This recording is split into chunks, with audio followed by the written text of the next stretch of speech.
O te whiwhia whatalofa maufolo whantu ea e le whaafonga maua. A wo mapaanga mamai o le tātou purkalami o le tauta iae ea i le tautua le Blue TV. I le rei fo i haso ngā fua i le anga le lei o le tātou ma te siri le langi. Ina ua lima mara e whamirutu wate nei lei tū lai wha. E le teimia matou ni usila nei. Ea whaatalofa, whaamalo ma whaafeilo iatu. I le pa ia lasi lasi o si o tātou te roo. Ia mai tā whaifia o tā whatetele o Samoa. Ia i lea i tūlangi, mai mantu i saute se sifo se sae. Ia o le fo i mata whanua i siu whanua. A mata mai ele he oso ai le la se i pa ia ele e whaato whama ia i le tautua ma le o nanga le la ia so whaisoo. Whaatalofa ma o wofo lo whātu. Le swafa marumalo Yesu Keriso.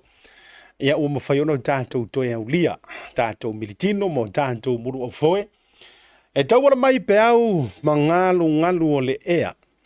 Whaafitai fo i nei awala viso o te inga, whanei o na po. Ia ua mawhaiai o na e sila mai, mai mo mai. Ia o vava aiantu i lau love, o lau like, o fōlinga fia. Ia e whaailoa mai. E tau mai ia te au, o lo manuia.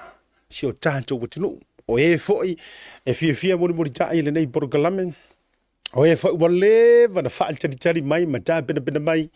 I ngā sauia le hafia o le aso ngafua. Se i o tātou whaalolongo uma i mea ua whianginga. Ia, i le soifua lau le lei. Ia, vai atu le whaasonga ao, ma le atu folasa o Samoa o le atu nu tofi. O Samoa, ia, e le o se atu nu utariola. A wai tara tautonga ai tara tofi Samoa. Vi ia la le anga le leo le dua ma wha manuina lo na swafa a wai le lei lava o ia e wha vavau fo i lo na lofa. O lo na lofa le ua mafuai o na e sila mai. Ia o lea lava e maua le manuia. Maua le fia. A o le sili o mea uma o le oli i le li. Ioi. Wha tailai le anga le leo le tua. Le fo o tātou toe maupenei.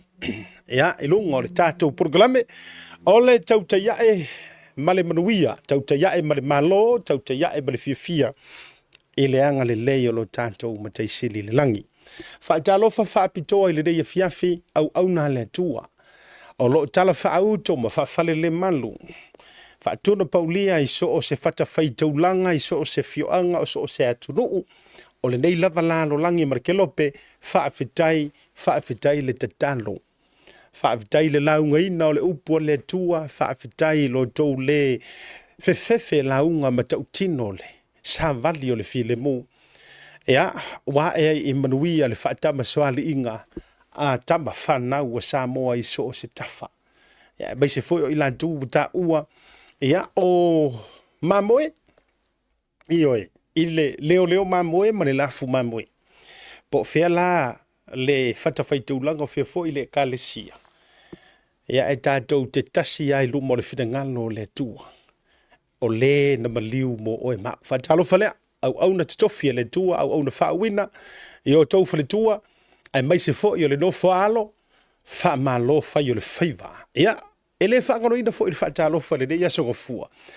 Ia i la tau o lo whai malango lango sua o le ngā luenga, wālanga i le ma whainga whai kua kasia ngai whai au, tu lo wha whenga inga. Ai i la tau o tā ua ti a kono, o o si taulanga o whai taulanga sili, o ti a kono fsosoani, awa fsosoani, o a umalava, missionali, whaafitai tele, po ila tau o wha ingoa ino au whai ngā luenga. Ia, iso se e kalesia, wha malo atu. Malo whai o le whaiva o tautongi o se se walaga tila, wha pulo le tua lima, wha malo, lava whai o le whaiva. Fa solo mai lau whaatalofa, wha malo, ma whaatalofa tu ia te outou, o le lau wau sina, ta mama tina mātutua. O outou o silianga o fioanga ma ainga o nuu fo i ma ekalesia. Aea le whainga malo le tatalo, malo le tapu tapuai, malo ana popongi, walanga o le upumongia, e sili yaku le malo losi o anga popongia kamba mākukua ia. E tātou te pisa fua. E tātou te pisa fua mawhai mai. Ua maha kukua ua pula pula la ngoko. Soi fua nei tua a nei ta mamatina. Ai ole upu moni. E le ai masesi o le au malosi. E au se malosi o sanga anga pongi I whainga ka masese ia. E li kai a au sau fia anga pongi aso e fia o vai aso. Antonu e tasi ase aso e anga pongi ka kou le au malolosi. Ia ona fo i o ni whainga e ka le sia po ni aso wha manatu. A o ta mama tina mātutua. Oh my good boy. A nga pongi le aso nga fua, a nga pongi le aso lua, a nga pongi le aso lulu. Ioi, to watu o la tau loto I le tua. E na ia sao nga le mu mamalutia e ona a au la veai. Le folaunga sa moa mai se o ana tama whanau. Wha malola, ia te outou, ia, a wafoi. Ia lo tau whaiva e le whaingo fie. O nā whele o lau whaatalofa mō le toa tele o ilantou o loo whea ngai ma ngā luenga pē ua mahe a fo I ngā luenga. A whapea o lewa e malanga I le whale whai malie. Lunga o le pasi tu tonu o ta vale lunga o le vasa lunga o le ea. O whea lava le de maua mai ai lo leo. Ma le porokalabe re reiva ngā o le fiafi I le aso ngā fua toi a mata. A o le whai unga le nei o le reiva yaso ma le tautua. A au kuso la tauia. A so lua se fulu ma le ono. Fa malo ma fa talo fa tu asiata ia te outou malo le tautua e le whaingo fie le sailinga o le manuia a o laiti sa afu le lea ka mama ki ngā ai sa le angoa iei ka kou a o avea matamaiti ma whanau le fo ila ua whailo to o lua wa e tofo fo o e le whaingo o le fatu a inga tausi e ala I le malulu e kangoa ku le foi uli o le ta vale pe ai sa fo ile le malulu e tau fa vela ma tau fa tari se tau ma fana mauso ma nava ile via lua tu ele se me ai nga o le Facebook kar me fo ia tu le fale na o le Facebook kar me la fa ngai mai mal to lu ya o le la wa e o fo ile tu ai nga tu langa le ai matua ele fa ingo fie malolava Ea, le ona sai malo le ngā lo lue. Sau leo le tātou whaatalofa, au te fia whaatalofa I wō ma pāanga ma mai a le tātou Blue TV. Male porokalame o le tauta iae. Whamalo anto, whaafita iatu, malo le pale, malo foi. Ea, le alolofa le rei porokalame. Ea, mai se foi o e o loo sheina le tātou porokalame, Ea wa tau va e mai e se lo malosi e se lo fia. Wa fo I mea o lo ave se I lunga o peau mangaru o le ea. A fai e masani ale tangata ia I le upside down o lona o langa e o le alunga fo I le ngā o le whai ngolonga o la. Sila fo I tanto. Leanga o puia na fai mai e whetalai ngā Yesu. E fiua le malama I susulu I le pōliuri e pōliuri lama. E whainga tā fōi ona e tango e whaatonu tonu le tangata o lona lava soifuanga ua u I lalo ai u I runga. Tulo. E te whiwa lai tau mawhai, e le mawhai. A e fia tari tonu I lau tala. Ona tātou whaai le I timunga. E fiu le kimu e fia palasi le sami. E le mangalo le sami. O le winga la ia o le tala. Ina ia wha manino ma wha laua I tele.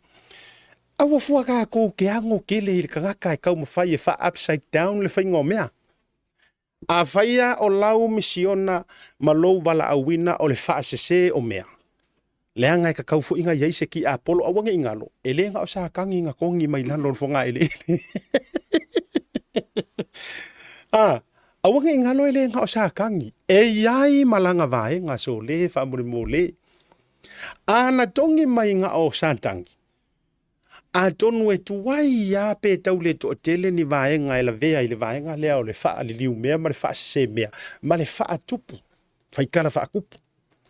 Ai ona e iai I la tau na tau whaitongi wha tasi mai ma satani. E ka kau fo ilanga iai se vae nga. Mea la lea. Aua ne I malue ina fua o e ia. Aua ne I malue ina aua ne I fesoua ina, le anga e le tala a le atua, lai fai le kusipa ia. E le upo Yesu Keriso, lai fai le tangata e le mautonu. E sa ola ukala. Yes. A fa pe fo yo bo ma pa anga ma mai la vai ale tau te yae, ai tau te silafia, ai tau te mala malama, e mea o lo tutupu ma tau longo atu ale tātou porkalame, e le moe fo I le ngalue mai ale li o le lalolangi. Yes. E mo usau kako isu a koa lea madulanga le ua fea nginga solo. Ma ua tau fai malanga langa mai ai umai lunga. Ka mala ia le ngau ai whakasi mai masaka. Iyo, ta mala ia na tau ai whantasi mai lalo. A ole mea piko I leanga, wha mai kala resi le kangi, resi fai fai aunga mai, inga ua pau. O pau ta mai ta kangi a lea wha mai, waka piwa koe complain ni lea tua. Wha mai, me fui lo kango kongi mai lalo langi rau vaenga. Anga e kango e kongi le sami pe kongi se si pangeka. Ia langa wako e kuri mai foi kuri mai lalo le fonga ele. Ale melia. Ia o tanto mali di ia. E pe ia o le faatusa tusaina. O le timu e palasi le sami. E le tai mangalo. E fiu avo I ki munga inga oso ya mako gi usila. Sa waki munga pe o le sami malai va lele au kilani mo le ulu ai taimi. Ai le ai ma se kaimi. Nga sa wese breaking news fa pe mai. Oh, and now the ocean has now turned into sweet water. O pe fa pe mai. Oh, and finally now the ocean has turned into sugar. Le ai. Le me se me fa pe nga. Awala tātou te popole ai o le matangi. Awa ka koe pole. Ona tama intro na uti avatu mo wha anofo mali e ai tātou. Wo mapaanga ale porokalame. Awa tātou te popole fua I le pola e motu mai tua. I le tūlanga o le vaenga lea. Se I, fo I le to tele mai tātou lunga le mu tātou tele atu titia. Tātou o ai lola ia lea. Langa o tele mana au to repeat myself. When I come, e discuss le mata upule ina ia manino mamala mala mai foi le to tele la volta to ai na ona o amata tu fa pena mo ila to we alo lofa fa after yan tu ye alo lofa they really care and took the time to message through mafisili mai asiata le ale tu langa le fa malo lo tu fo ile so na fisi fa tu la utala a o tatou ye le amatanga o le dei proclame fa malo lo tu le so na fi ona ua so sanga ngafi. O ke longa la le fa ia le America o te lo le America. O lai messenger fa pe miss call fa aso asto na I mai lanto. Wala ngo nei la le sa America. A o ka ko la le ngi usila ko ke sila fia le o kai mi o loku au ke fai ya ko ko I Ferrara. O ke vea ko I Ferrara. E le ma se tau manatua e ma le tau fau e. O lea, ko o mai hau se iho uanu e ave la uvi inga ma la uwhaafitai ma le whaane tanga I le atua. Iyo. A le mea le kula I mai sole. E kau whaia kua laka vi inga, kau wha mo inge kua. Ngongolo mai la uka. O vai ko. Ala le o ma ya la de ka u ke ko su fa ilunga ele fa ina. O la na to look out for somebody. Like okay that you care for ma tanto proclame so I take my hat off even though without a hat I will still take my hat off. Fa fita tele lava. A le menga ko pula zonga filanga o wa lu fa sa. Se fa ku la kala le ele sta lava ne ilanga to te fia mo ni mau fesili ni so lo matolotu. Ona nafi. O matou e rua matou lotu le lotu fa peritani, e po lotu fa palangi, a mata le tau le valu. Ona so o male le se fulu, a mata le matou lotu sa moa lotu tele. Ile afor se fulu, a fato a uma po o se meo le tasi. Yes. Ma ke ole le fale walanga e le fa pe umoroa e fellowship e love. O te o lai le fale. Ai to ye le matou sa uninga fia faile afor le lima. Ana nafi. Matou so ninga combine e pe once a month or twice a month. Le la no venga ro pa ia le fale facing kama I fa malo skingo Koe osor ka vale koe falsa. Sa wa ya la ia le se ia mai ana po tiaru ele fale la tars fulua. Pa ko si la mai la. O te faia upu a Davita. O te nofo fo i le fale o Iova yaso e tele lava. Ari loms. Ioi. O le nganga la ia male manu lau tio aso sa. Ia masa pati fo wai peno fa tu lau tala. Ele se me la tatu fa sino lima ye tausi di sa pati aso to nai ma tatu ua lolotu yaso sa. Ia. Ilo tatu tari tonunga fo i walanga e kau ke finga wale mea. Se lo ngai sau le nga fa ia mea uma. E fa tu la lau tala. Mali li mai ko o ya sa e ko kupungi me fa pe. Se mali li mai let me go to church first. Iyo. Ele avea fo ilo peko ma eva wa e sau wa inga. Nga fa eva mai le o lau ka mai ki fa ilunga ma eve se e o ya o se me le. Ya. Ai fa mai ia le tala vai fu kala le nga fa mai ya. Au fu le nga fa ilang kala ya Samuel na fa ya Saulo. Ena ua fa ya tu ai fa me fu e fa mai le langa se i fa mai lo le tala ale tu ele sili e ale fa longo i lo le taulanga. Ai ele sili e foi e sili le usta i lo le nga ole sa oi lo le la unga ne la unga le siko ye inga nga mai mai le kala le kua ya Saulo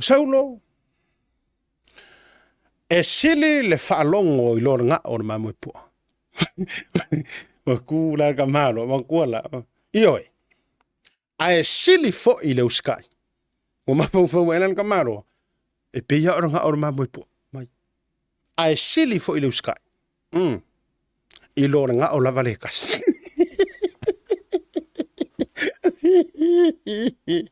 ia nga mai e sili le fa longo o se wa misir ka ulanga ala nga le va ve merko inga fo mai nga fa mai le tua Saulo e sili le fa longo i lo nga o ma mo po ai sili fo i le taulanga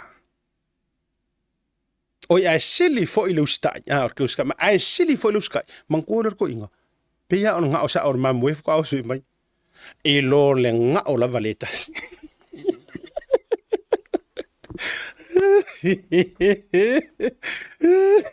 ya ole melana le tu fa yantua wo ma ba anga mai la to we pele mama mai le tanto Blue TV ma le tau ya e ma li ya ele silia e fo i ko fie loa po wa fa ko ese aku asiaka ya li mongi ma le hit and run manga me uma po wangi me wo fele mai ele silia e nga mea e lo walu e avela o fa fitai mala vi inga ile atua ya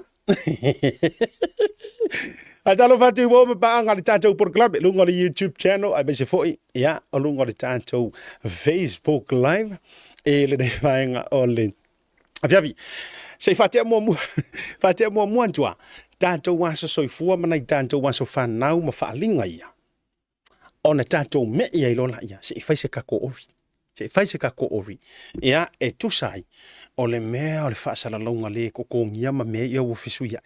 Ai uto te pole, I will come into that shortly, but first and foremost, let's go into our birthday greetings. Ia, mana ia so whanau o tauno mai. Whamuri atu le atuanga o le lima se furu fitu tu sanga o le tamaitai ia toa lili ngoa o le langi. Ka o kaeli ngoa. To alili ngoa o le langi vau esea e sera. O le aso le nei na whaia e le dua ua oli ma o fiai. O na ua mwhai o na o isuli. Vai anga o anga mea. O na ua mwhai o na o lia mai loo ni masumare fitu tausanga. O te whaafita iei i le dua ilo na lofa moa u. Lea whawhine. Happy birthday to me and many more blessings for me. For my life. Kei roi, number one ko inga. Ala o lai. Ka umai i e le o ano le tama ia mea po fese mea o pisi se loai. Ia, whamanu ia le soifua o e le tua fine po tina foi. To alili ngoa o le langi vau esea e sera. Whamanu ia tuai ma whaafta ia tuai a siata. Ia, whamanu ia le tua. Toe, for inisitu sanga se tele, ia, fa popo, ia so ole soifua maleola. Happy birthday. Ole isi tātou aso whanau le tonga o le whāse fulu ma le malu. Happy 48th birthday. Salu Lavea Lilo Mayava. Is it Salu or Salu? Yeah, okay. Tātou wo ele isi wha mamafa i alono winga o Salu. Ai whai ua misi mai le wha mamafa alono winga o le fionga ia Salu. Anyhow, alo whaanga mi whamirianga mō le aso whanau o le tamā o le nei ainga ia Salu Lavea Lilo Mayava. Whaaftai ile alofa. Could be Salu. I don't know. Whaaftai ile alofa o le tua. Ua mawhai e oe. Ana e au lia mai le antoa ngalo whasu walu tausanga ile so. Alo whangia pia e le tua. To e duru ini tausanga. A wale tātou mawhitanga. Ia whaamaruia le tua i loa so whanau. Alo whanga mai au ainga. O ma ile nei kelope ai siri ai lo whaanga. Mai lau to alua. O ote Vanessa Lavea male whanau. Ia. O whamuria tua I male programe le tau te iae I loa sa soifua. Lavea, lilo Mayava. Ia, happy birthday maya asiata male tau te iae. E le de fiafi. O le isi asa soifua le tonga lima suma lima tu sanga le sunga ia fia popo whea ngai. Happy birthday. Birthday wishes to Fia Popo Whengai of Wollongong, New South Wales, Australia. Happy 55th birthday to my favorite person to argue with. I love that we can fight and still love each other in the end. I will love you even when you're old and grey, which isn't too far away. Love and blessings from your darling wife, your children, and your beautiful grandchildren.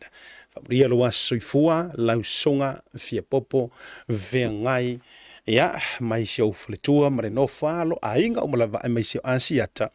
Male, tauta iae, e le dei vanga o le fiafi. O le sita toa so whanau, Pastor James Siau. Kalo fai. Happy 35th birthday, Pastor.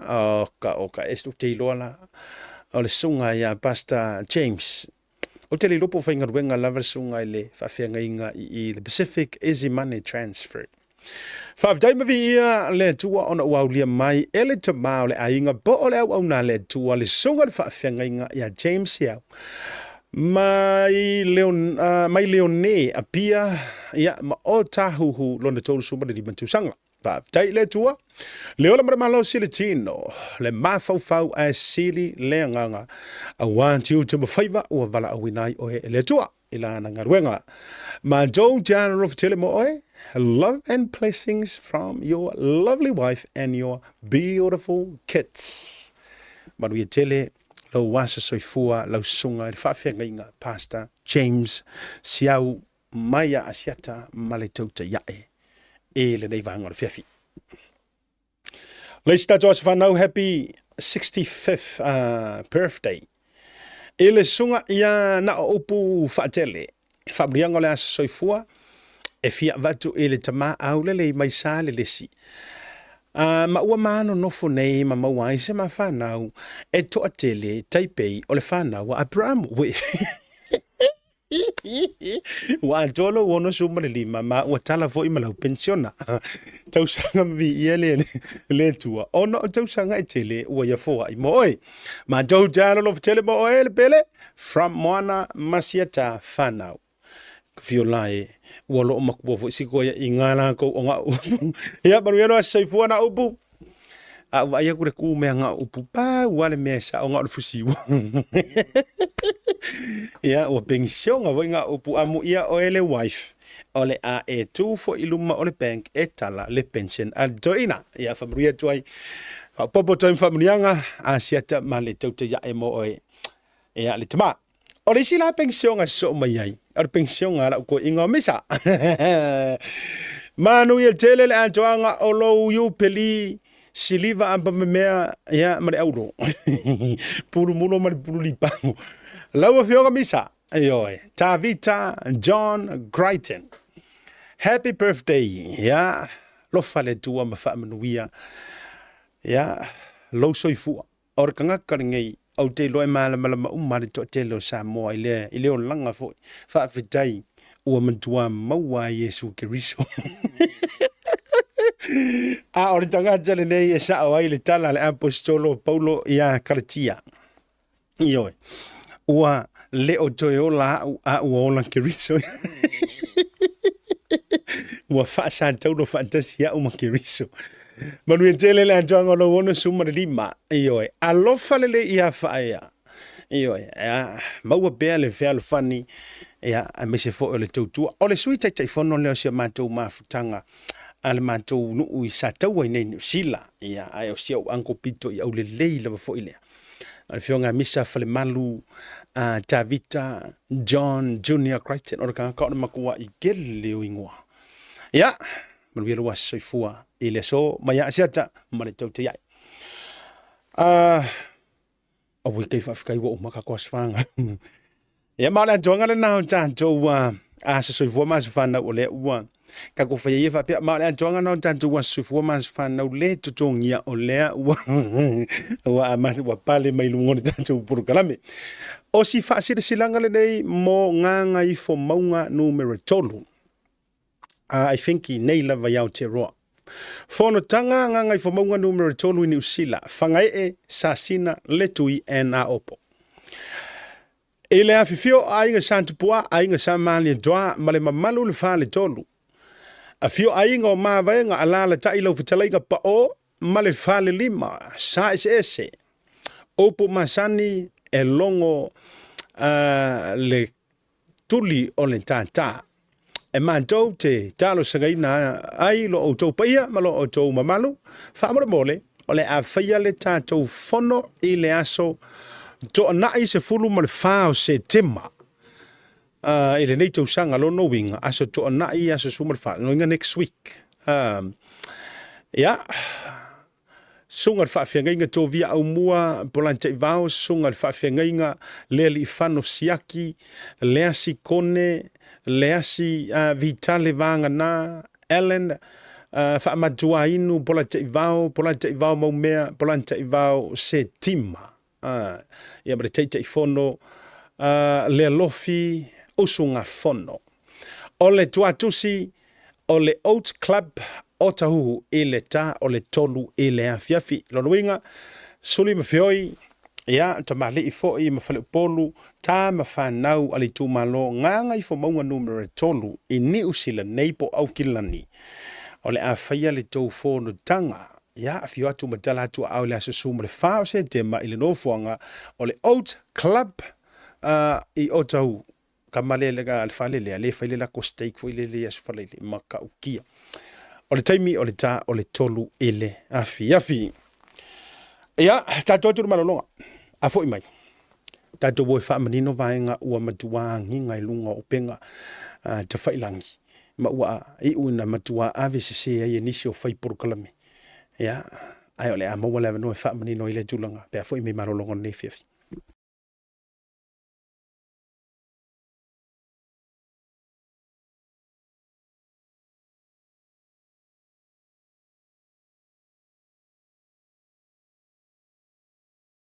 That's why we craftsmanship. Built tough to withstand our unique climate, our roofing is designed to last for generations, providing unmatched protection and style. Whether it's for your home, business, or community project, trust SMI for quality and durability. Our ColourBond iron roofing is not only strong and reliable, but also adds a touch of elegance to any structure. Engineered for performance, our roofing stands strong against the elements, ensuring your peace of mind. SMI Hardware, where strength meets style. Proudly Pacific, proudly local. Visit us today to find out more and see why ColourBond Iron Roofing is the perfect choice for your next project.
Shop in Matavele can brighten up every aspect of your life, from interior to exterior. You can change the look of any project you have, from auto to home, around the yard, and everywhere else. Bring color to life with our selection of the best paint. Come check us out, because we're more than just paint. We got bush knives and a whole lot more. We're the folks that will help you kick that drab right out. So come into the Color Shop in Matavele. Call us on 25577 or 21527. Drop an email to cs.creston@gmail.com. Talofa Lava, Tassie Market is here at the Mangere Town Centre, the heart of South Auckland. Jile ua join lua se furu minuto na jalo le itu la lima tale lima matou. Ya, join mai fo I tanto tama masani. E lungo le tanto por club le lima ngole viafi mau hunt fa pe fo. Vionga alo be matasila por silio le motonga. Na mai se ole tofa ia tui vasa. Elvis Molly mai au se talia. Ole atato watu ina ia fa manino ma fa mala malama. Le mata upu wanginga ma ua dele ai le jala. Ma ua matua fia ai e leanga o la tau loto. E matua tau sa sami mai lungo lea mata upu. E tau sa ili ai ni tangata e wha longo. Matau nono atu ina ia la tau mea le sa o lo tau whaile nei taimi. Ole mata upu e winga e le public apology le sa tu ina tulunga e le Blue TV. E se tasi o tina whai pesinisi. Ia, o te lo foi o le taimi muli lea o te ta uai. Plus, I have never even interested. E tau mawhai e mention le ingoa o le whalitua lea. Po o le tina whai pesinisi lea. Ever since I saw Sam le amatanga, I cannot record. Pena i se taimi sa mai mawaiso o taimi o te awhia ai le mata upu because e le iso na ta ua ai o le whiawhila nei. O le awha o ngā ai le taimi o le porklami. E wha manino ma wha mala mantu le vala lea. O le aia inga lava ia o le whaato e senga ma le apologies na avatu.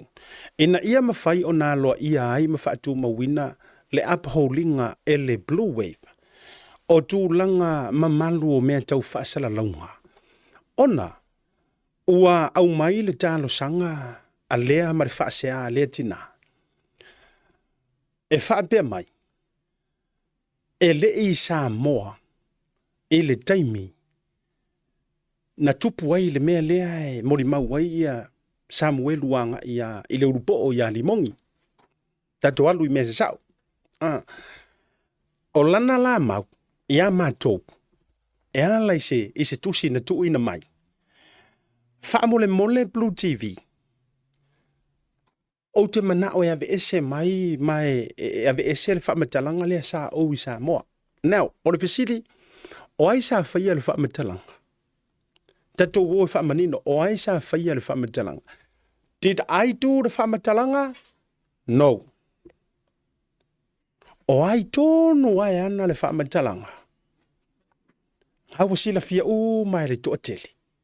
O le sunga ia Samuelu I lunga o le mawhaataltala nonga. Ai o le whamatalanga fo I lea. Au kei loe koe ha ongi mo o mangi pili mangi isumu. E la tau te le sila fia. E le o se whamatalanga mauti noa Samuelu na waaitino iai. O le hia sei mai le o loo masalmia. Ia limoni neo. Ina ia manino maramlama. Au mai la ia o le. Whaasea sia whalitua. Ma au mai ai ma wha mao nianga. E tau ala mai I le record ale ofisa o le pale mia Samoa. E prove ai. E le I Samoa I le taimina. So now, we have the records. O le records na mai wha mao ni ai. E le o saingi mai ai sesi. However, we did obtain and we received the records. Ma o loo antangia mai travel wha mau maunga I le tusi lea na au mai le official palemia. E kausanga a koa. Mai le vālea. Langa I te tauno tō manino le vaenga lea. Pole anma fuanga ngā lainga whaia I le Blue TV le vaenga lea. E tausanga a toa. Between, it's more than 12 months. Nga away mai ai le whaletua. Ea Mrs. Kai. ngā away mai ei ma Samoa. So I lana la whaamaumau le record sa ia au maia. According I whaamaumau le official pāle mia o Samoa. She was not and never in Samoa. Now, ona au mai la ia lea, e au mai nei le mātou ofisa, mana tua mai foi la. Ele hai ele o mākou ngā whaiara kala. Ele o mātou, o le mori maua Samuelu, o le kala li mongi. Inga ua ova se mea, kako walu I kara I mea sa ua o le dala le na. Ina ua umana whaila me fo ie ia nga, whaia koe loa o le tangata le sai mai tono le ta vale e bla bla bla. But because ele whaatou whala inga lava ia mai mana tuala, ele eise mea la amako ue kausu e mai ingi proof le mea lea. Samoa, ia manino mamala malama. Because it's not our case against me. O tō mau mai. Ele o whaias, ele o se mako whaiti le mea lea leanga, ele I whaiatu le ngutu asia tawatu le whaafong. Ele I whaiaku wa unga uwa aio mei.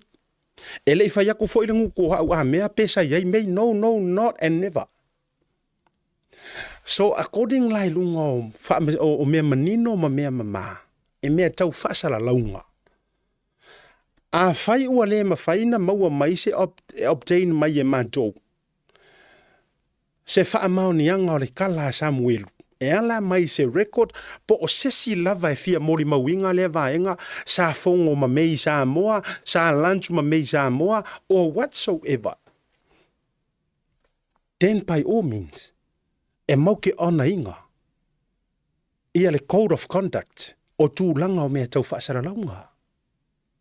Ia mangingo ai kako. Na paua le mea lea ma e lea na fight mai ai le wharitua lea.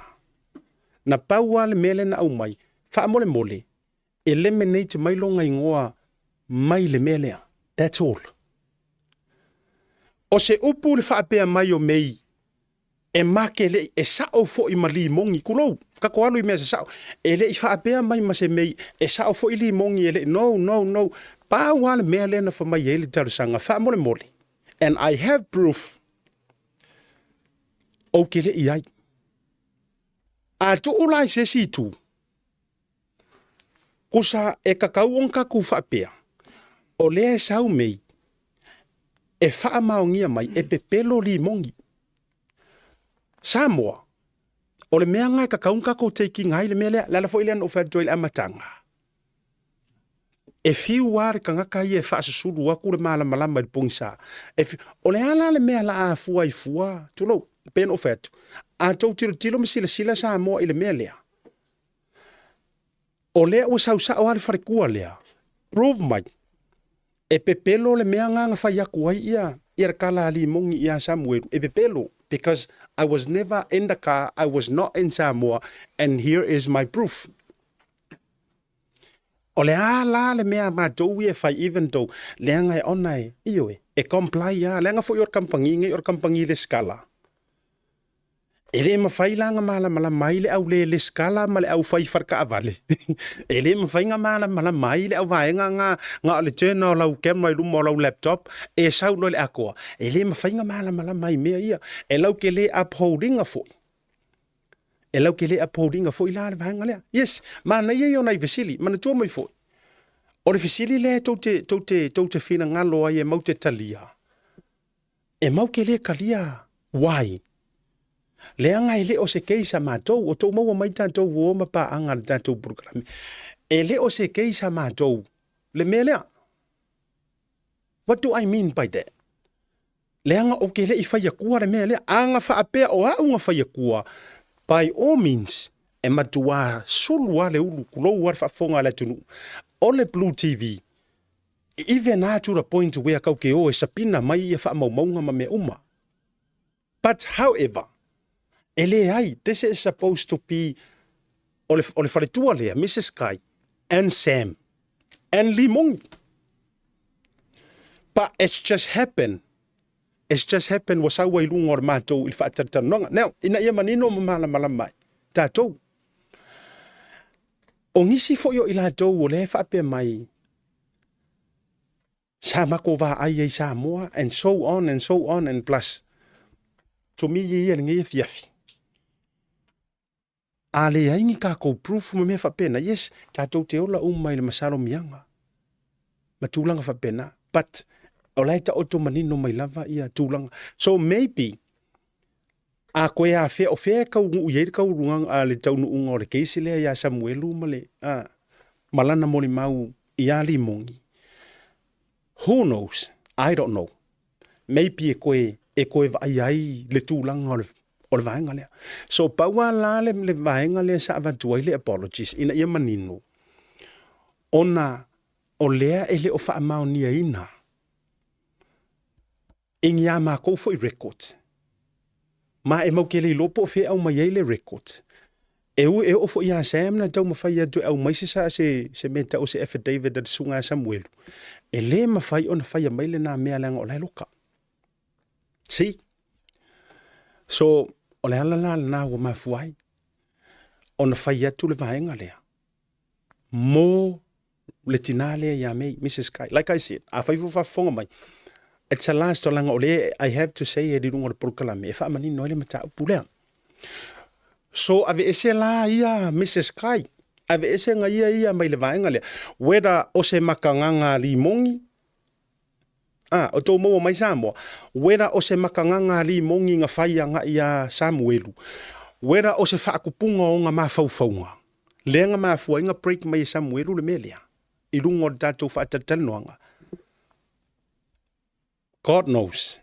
E ia iar kai mea whaalia ingai mea uma. But o le mea wata otoa ia i le nei taimi. Ona o lena au mai le travel records mai le official ba le mia o Samoa. O la iai le proof e kausanga a koa nga awei mai iai le tina ia mei. O mei la lenga whakuku iai le mea lea and to set the record straight. E mo le mentioninga lava o longa ingoa i lunga o tātou purgalame.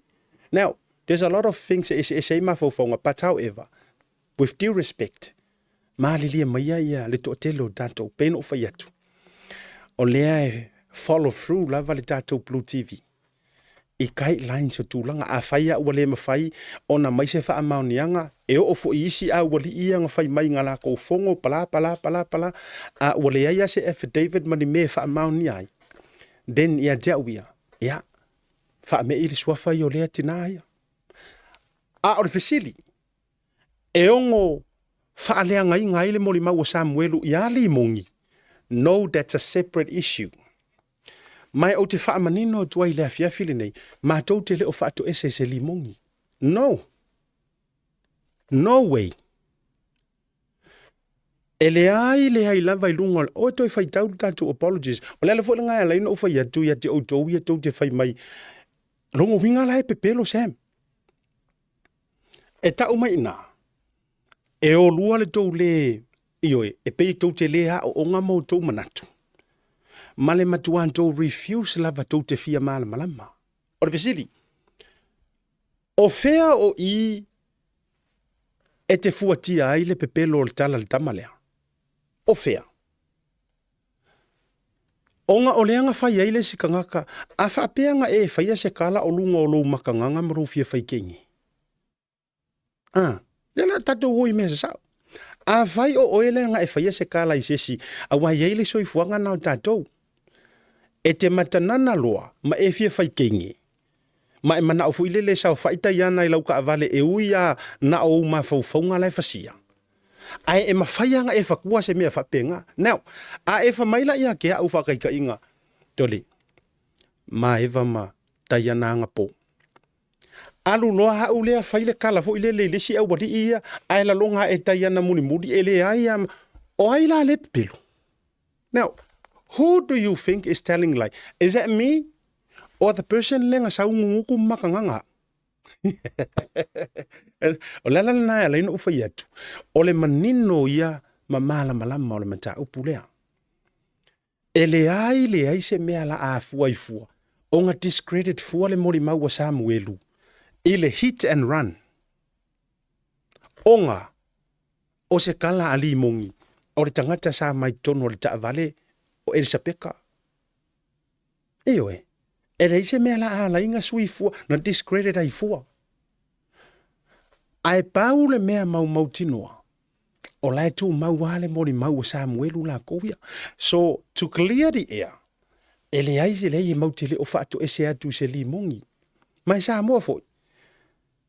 Awane i se tia, awane i ave e se ale tato focus ele mta upule lang o lai se i ave le wha mesinonga. E whaao ngā mai e tangata, whasi mea la iki ma mea vai vai ia, e tau ma whai e fuli sai ai. Le ano liu ma le focus o le mata upu. E se sila utou.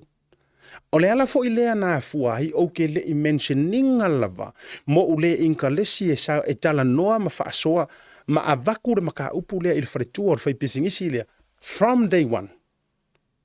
O le mafuanga, because I was never interested in knowing about that. O kou ia lau whai porkalame, le la vea ai oe, lea ar kama mai le beriponge, ma le unga li i wa mala ia ola lea e whai mai ia meisingi. Tau te whiu e su e se porkalame tasi, ngai eising ho uka mai inka lesi o ke fia kalangoa ya Mrs. Kai. You find me one program. Never. Never. E whai solo mai e fake pages, e whai solo mai e kangaka, share solo mai, le ango ngwa i o le mau issue ma le mau ngasu i ngā mea. Never ever for once nga distract la focus. Le anga e kasi a le person nga o interest i ai. Nga or kangaka nga so ar ka mai kiki vai kele le yo o mai le so. Bauanga. So, pe sa yai miskai le ufa mangingo me miskai ma mai anga proof ele ai. Pe o se pālangi, pe o se sainga, po o ko lua sa o limongi, po o se si lava ka mai kai. Who knows and who cares? Who knows and who cares? O le winga ngā lea linga whekulok kala. So to me personally, e rei ma se mea maka ukia o kupu le mea lea. Ai ai se mea tātou te whaafetai, ai efo se mea kou ke fia ai, wo ma paanga e maise o Samoa. Whaafekai leanga o ia i loa ai le kamali anga o kampangi. O i tau te loa ai kampangi e le kau whaaleanga ma le loko leanga. Yes. O i e kou ke si la fia ai, e le kau whaaleanga le karangoa asiaka, e le loko leanga e peo lisi au ia. Ma le au loko leanga i la lafi solo. Wafo i a whai a tau te loa, pein o whantu. E le wastinga ke le lo mako kai mi e ka mau ke fight against le fi ngau mai a Mrs. Kai. Leanga, it's not our problem. It's not my issue. Get that. Anga whaapea o au, by all means. E kei si kako. E kei si kako langa mo mia le sapina uma mai o travel documents, sapina mai mea malava. But no. O lale mea la inga mako hadu i fua ngā mau ngasu ma mea. A o whai mai ar ka ngaka ia lai kiria mai longa ingoa. Yes. A o whai mai ar ka ngaka ia. Ia siata wha mole. Lai e maanga ia a koa le rua whakarangonga. But please, o le mea ngangko e mention na ia maha u whapea mai le ama. Lai e pepelo le linga o limongi. Here's my proof. E au mai loa. Pauanga. Now, o le fesili. O innocence ai lar ka ngaka pele innocence. Kurou le a. Leanga o le mau te o ilunga o ala o proceso ngā luenga wha media. A o le innocence ma le innocence. E ke le isi mei kuaku o le mea ngā. Ka kia kuar kaimi. Leanga o lai whai le keisi sa moa. Mai le o ave kua se keisi lea. Yes. So, ina ia manino la ma malama le vahenga lea. Le ai. E mātou te le o whaato e se a toe whaasa o lau records. Puloku. Tuloua. Lai lewa o whai atu whapea. Toi whaasao au news, ma whaasao lau fufonga. Tulou. Whaasao le leilo fufonga ma le whainga o au news. A e fia mo mia, lewa ukarango aku. Le ai lava ma sesi o mantou. O whaato e se atu. Ona o se hit and run. So ia, stop wishing. You are just wishing that was the case. Stop dreaming. O winga na lewa o whai atu ai. Langa, it has to be corrected from and by me. So ia te whai tala whaatupu. Wa so ia te whai wale longa sesi. Wa sirisila, wale ia ngisi e fia kui lunga o lau porkalami. Nga o lua ma lau ulu po o ngare a ovalo o ngari folo le lunga na. Pauana o lau mea na e whai. Wa le longa sesi e te tolo ai e te tau mawhai au watu i lunga o lau proklami. Wa alo uma tangata.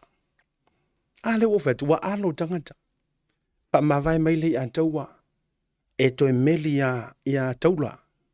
Victor. Kolosi aku o e taula Victor e le mga o mia ngā mea.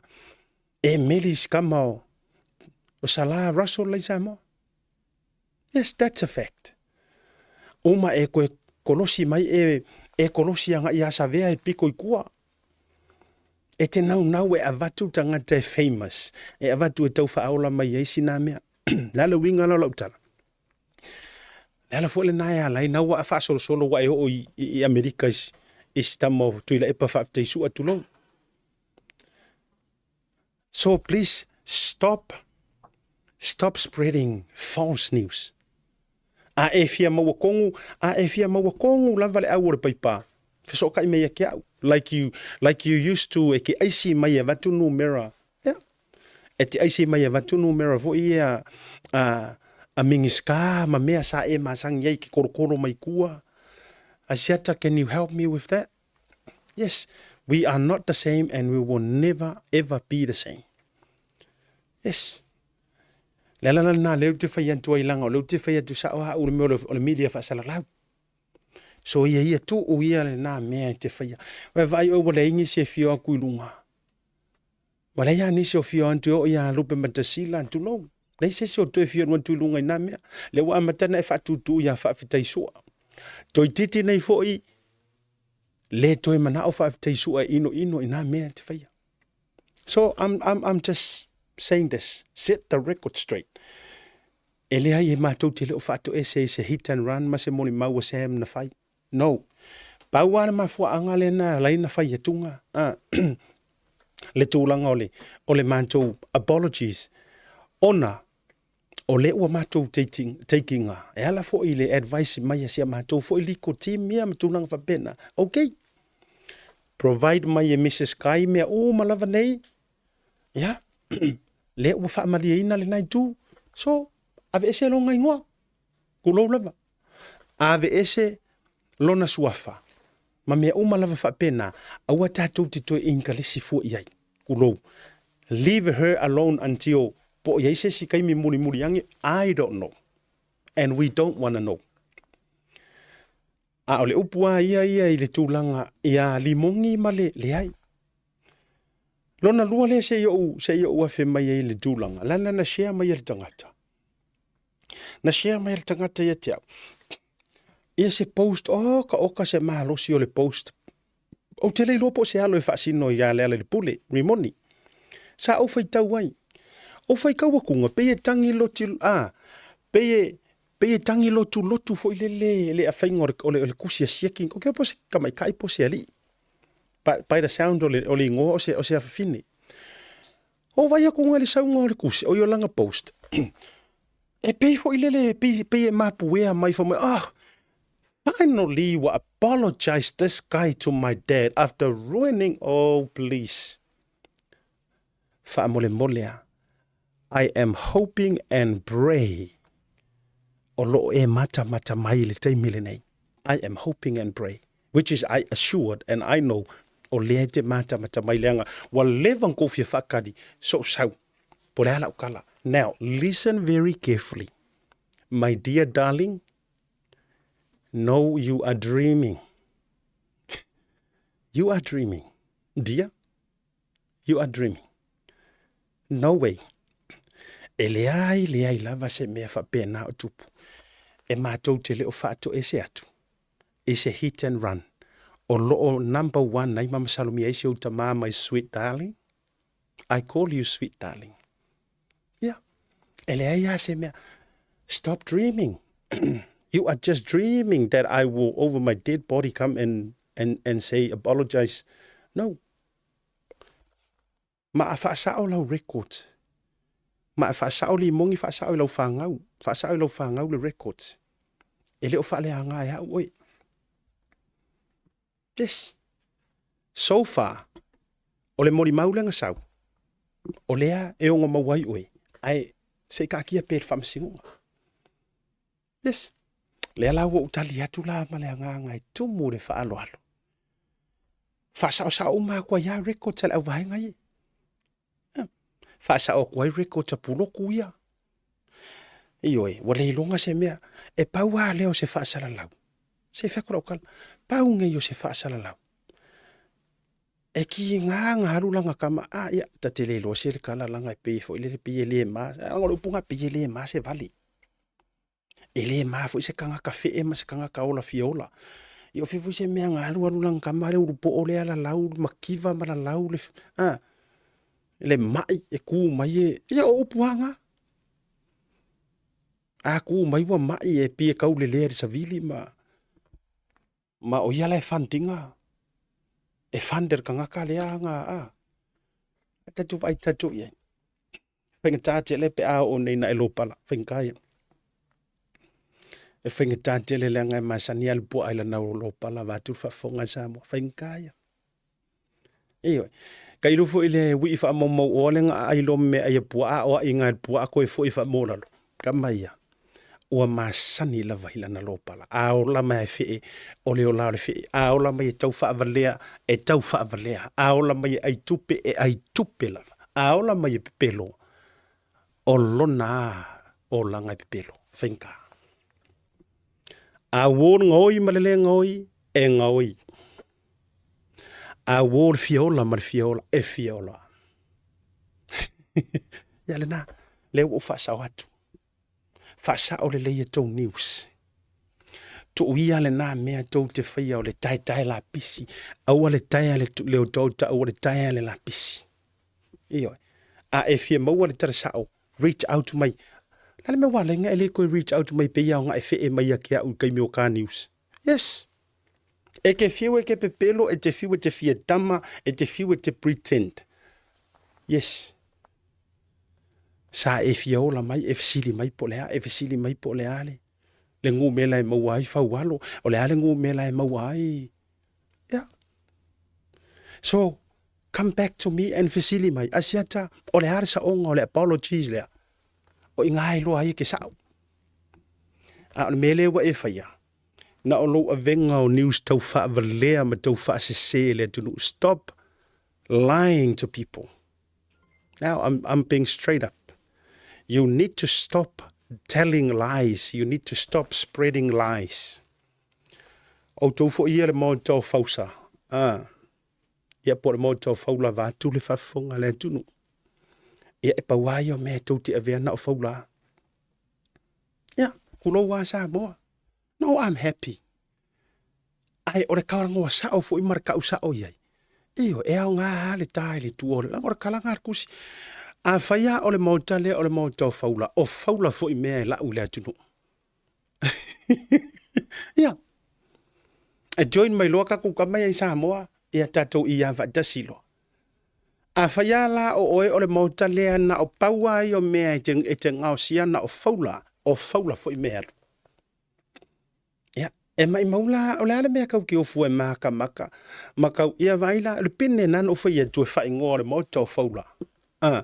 Le ngai o ai le lato tai tai sili ua sau fa mai fia i runga ma ave ia nga faula.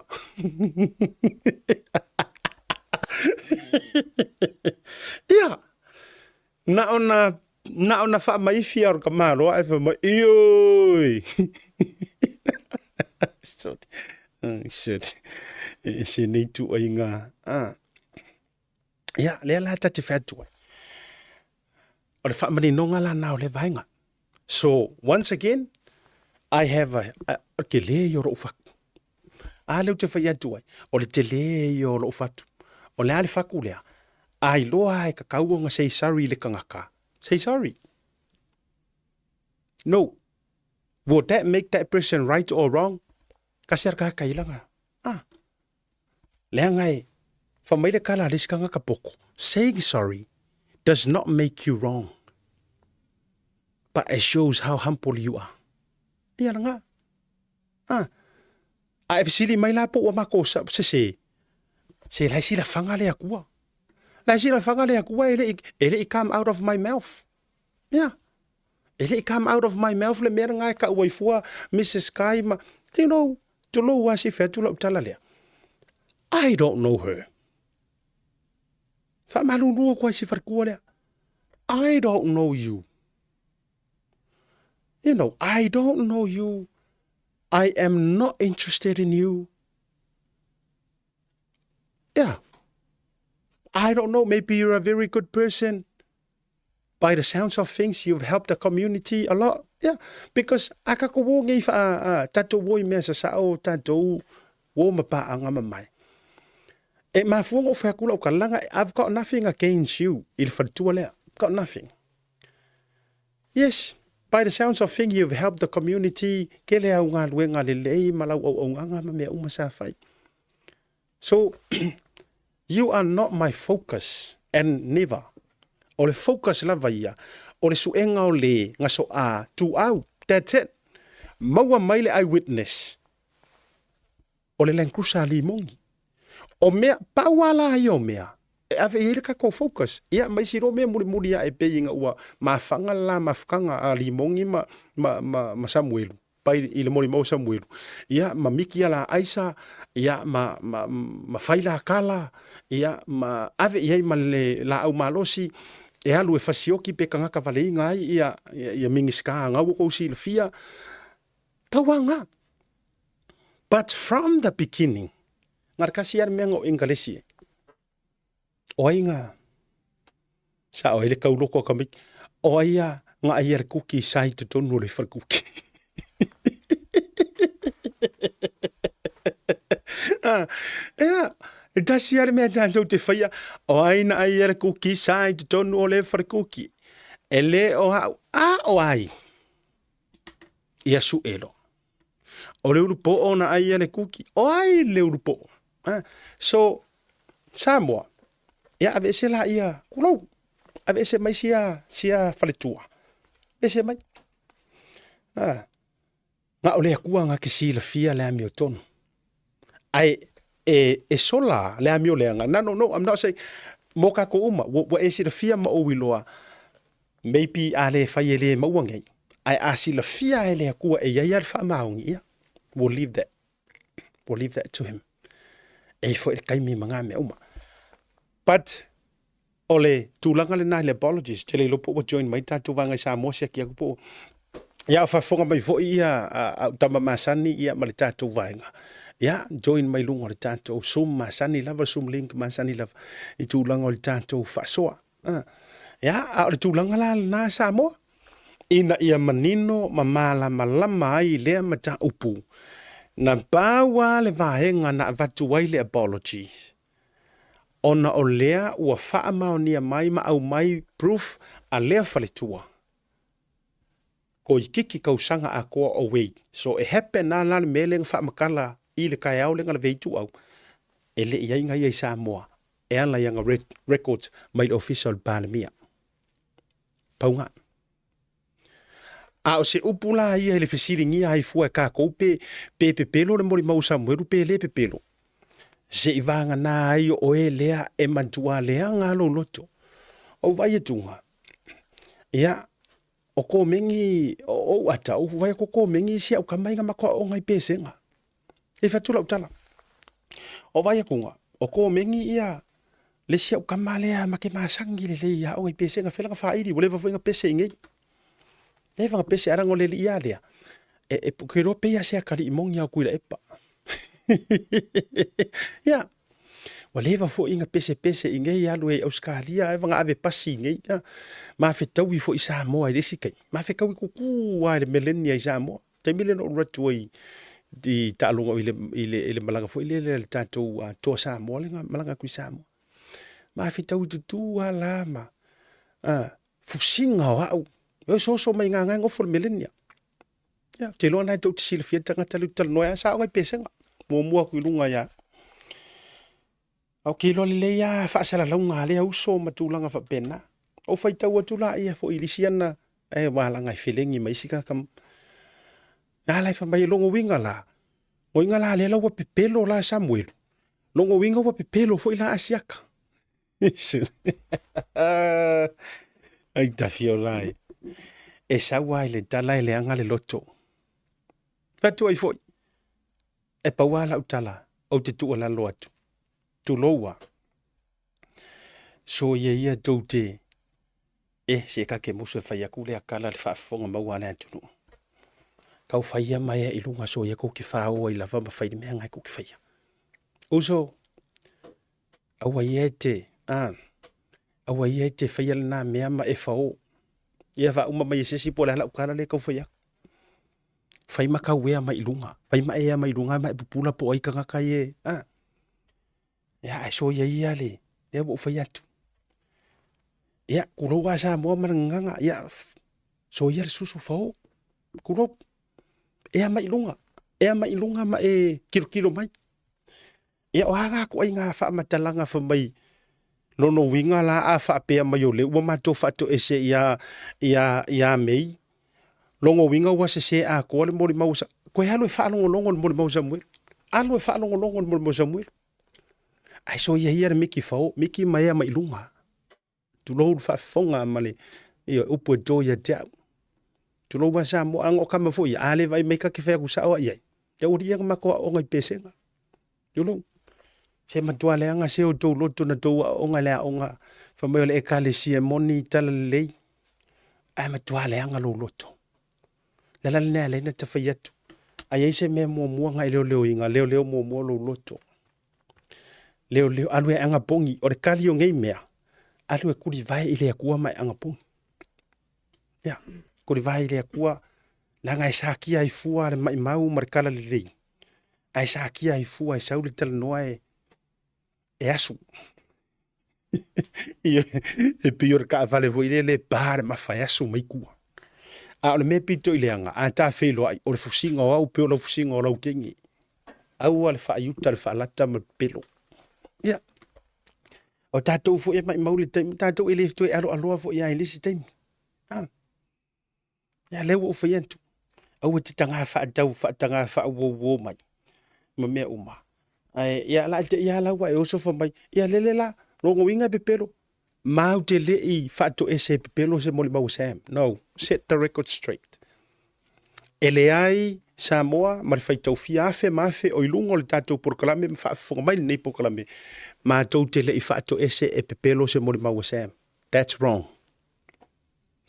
Pa wala mele na faile ma tau tala ia mei. Ya. E uia we shouldn't be the one sorry. Ailanga e yaile mako standard to mako kiwi. Leanga o leanga podcast lunga le fasi vaenga lea. Yes. All day ke loe po au. Ele make sense ai mafau. However, it is what it is. Ngala wala inga avakule apologies nga. E ofe au tou sa mo observer. Fai fa le ko article ko kusi fa sa o mele wo fa yakwai. E mo le nga o mentioning nga o le ngoa o le tinalea. A ole sao ma fa maongi ole mori mau Samuelu ka kia e faile court. Mai o lo fa a waupea. O lo fa a waupea. Ele ai ma se mea o ngā mea. O suia. Ia le na. Ai mo o tau ia lea le au vaenga ia ngau fa peko kia kama mai. Len tatou wa o ngā tulou lava. Manisi an tatou felengi ngau fa peko ke pupoko. O le la fa to loi o le matua to vai lava. Yes. O le makua ko vai lava. Principle or common sense o le matua to vai lava. Ale nga fa kula ukala. Ai se ala le mea la ala I fuona tusi o to lima fa mai se Samuelu. Ai oi fa longo po le asa or kala Samuelu ngang fai. E ile si video nga ngo vai o share mai. Ele os fa tala no nga. Ai ile si video nga ngo vai o share mai ele page le ila mutu. Faftai ile aminga lungo wala nga ile le video nga ngai fa mangingo e kala Samuelu olo ngoku wa le ali mongi nga e fai mai ya ke ole kanga kalia sa lu ko ngor ka vale ola o to wi ale to te fai mai e sen mo mau Samuel oi ko ya o nga mai nga kiripi ya ala ngai mana tu fo I mana tu e fiwa e kau fu o pawa le mele mo fai Clorox nga vese o le mele o le loto ai le anga e lua mele mo fai Clorox nga vese and let me make this clear mua o le valea o le vai kele ele mo fai Clorox nga vese al menga lua o le loto ai le anga Ia, tatotu malolonga. A foi mai. Whaafei loa i. Ia, au tamai tolu. O kama mamafa. Ia, se o mai foi i tau te whaasoa. Manisi o mata upu. E ile si vaenga. O te awhea. Pe a foi mai. E winga ile si whaasala launga lea ua whaasala lau foi i le moto faula. E winga i le whaipule o le tu malo whale alupo. E whaabe mai. Ua whaamawai ese. Mare fast. O te foi mai. Tātou a whea le mata upu lea. Leanga o le ingei. O le ingei le whaipule. O le fo uke eva i le whaipule. Ai o le a whaamanino mwhaamamalama. Pe a fo i mali tātou porkalape mai marolonga. At SMI Hardware, we understand the strength and resilience of our island and its people. That's why we produce our own ColourBond iron roofing right here on the island, using the finest materials and expert craftsmanship. Built tough to withstand our unique climate, our roofing is designed to last for generations, providing unmatched protection and style. Whether it's for your home, business, or community project, trust SMI for quality and durability. Our ColourBond iron roofing is not only strong and reliable, but also adds a touch of elegance to any structure. Engineered for performance, our roofing stands strong against the elements, ensuring your peace of mind. SMI Hardware, where strength meets style. Proudly Pacific, proudly local. Visit us today to find out more and see why ColourBond iron roofing is the perfect choice for your next project. Mo tupe whapaponi Samoa, mana tualoa le Pacific Easy. O lo whawau pere tātu whapatoa nao le 5 tala te tongi mo tupe whapamoli pe ae whaunga ina le Pacific Easy mobile app. O lo apano fo i le direct transfer te posi sa wailo tupe le tātu account ma whaatino la fo ino tupe whapamoli lungo le telefoni ai ngā whapitoa. I oe whaasaone loro teimi mau tupe o taunga tale pensini ai whaunga le tātu Pacific Easy app po le direct transfer mo tupe whapamoli. O lo apano fo i o tātu ofisa i o Tara o Tāhu Huma Mangele po tātou la silia ma le fitu se furu whaasopori ai New Zealand. Mo disa whamtalanga wala au le o Barcelau o tasi ono po numera masani au kilani o le lua fitu ono fitu iwa fitu wha po le lua fitu ono fitu iwa maru wha Pacific Easy o la ba anga mo tupe wha mo boli Samoa.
The Color Shop in Matavele can brighten up every aspect of your life, from interior to exterior. You can change the look of any project you have, from auto to home, around the yard, and everywhere else. Bring color to life with our selection of the best paint. Come check us out, because we're more than just paint. We got bush knives and a whole lot more. We're the folks that will help you kick that drab right out. So come into the Color Shop in Matavele. Call us on 25577 or 21527. Drop an email to cs.creston@gmail.com.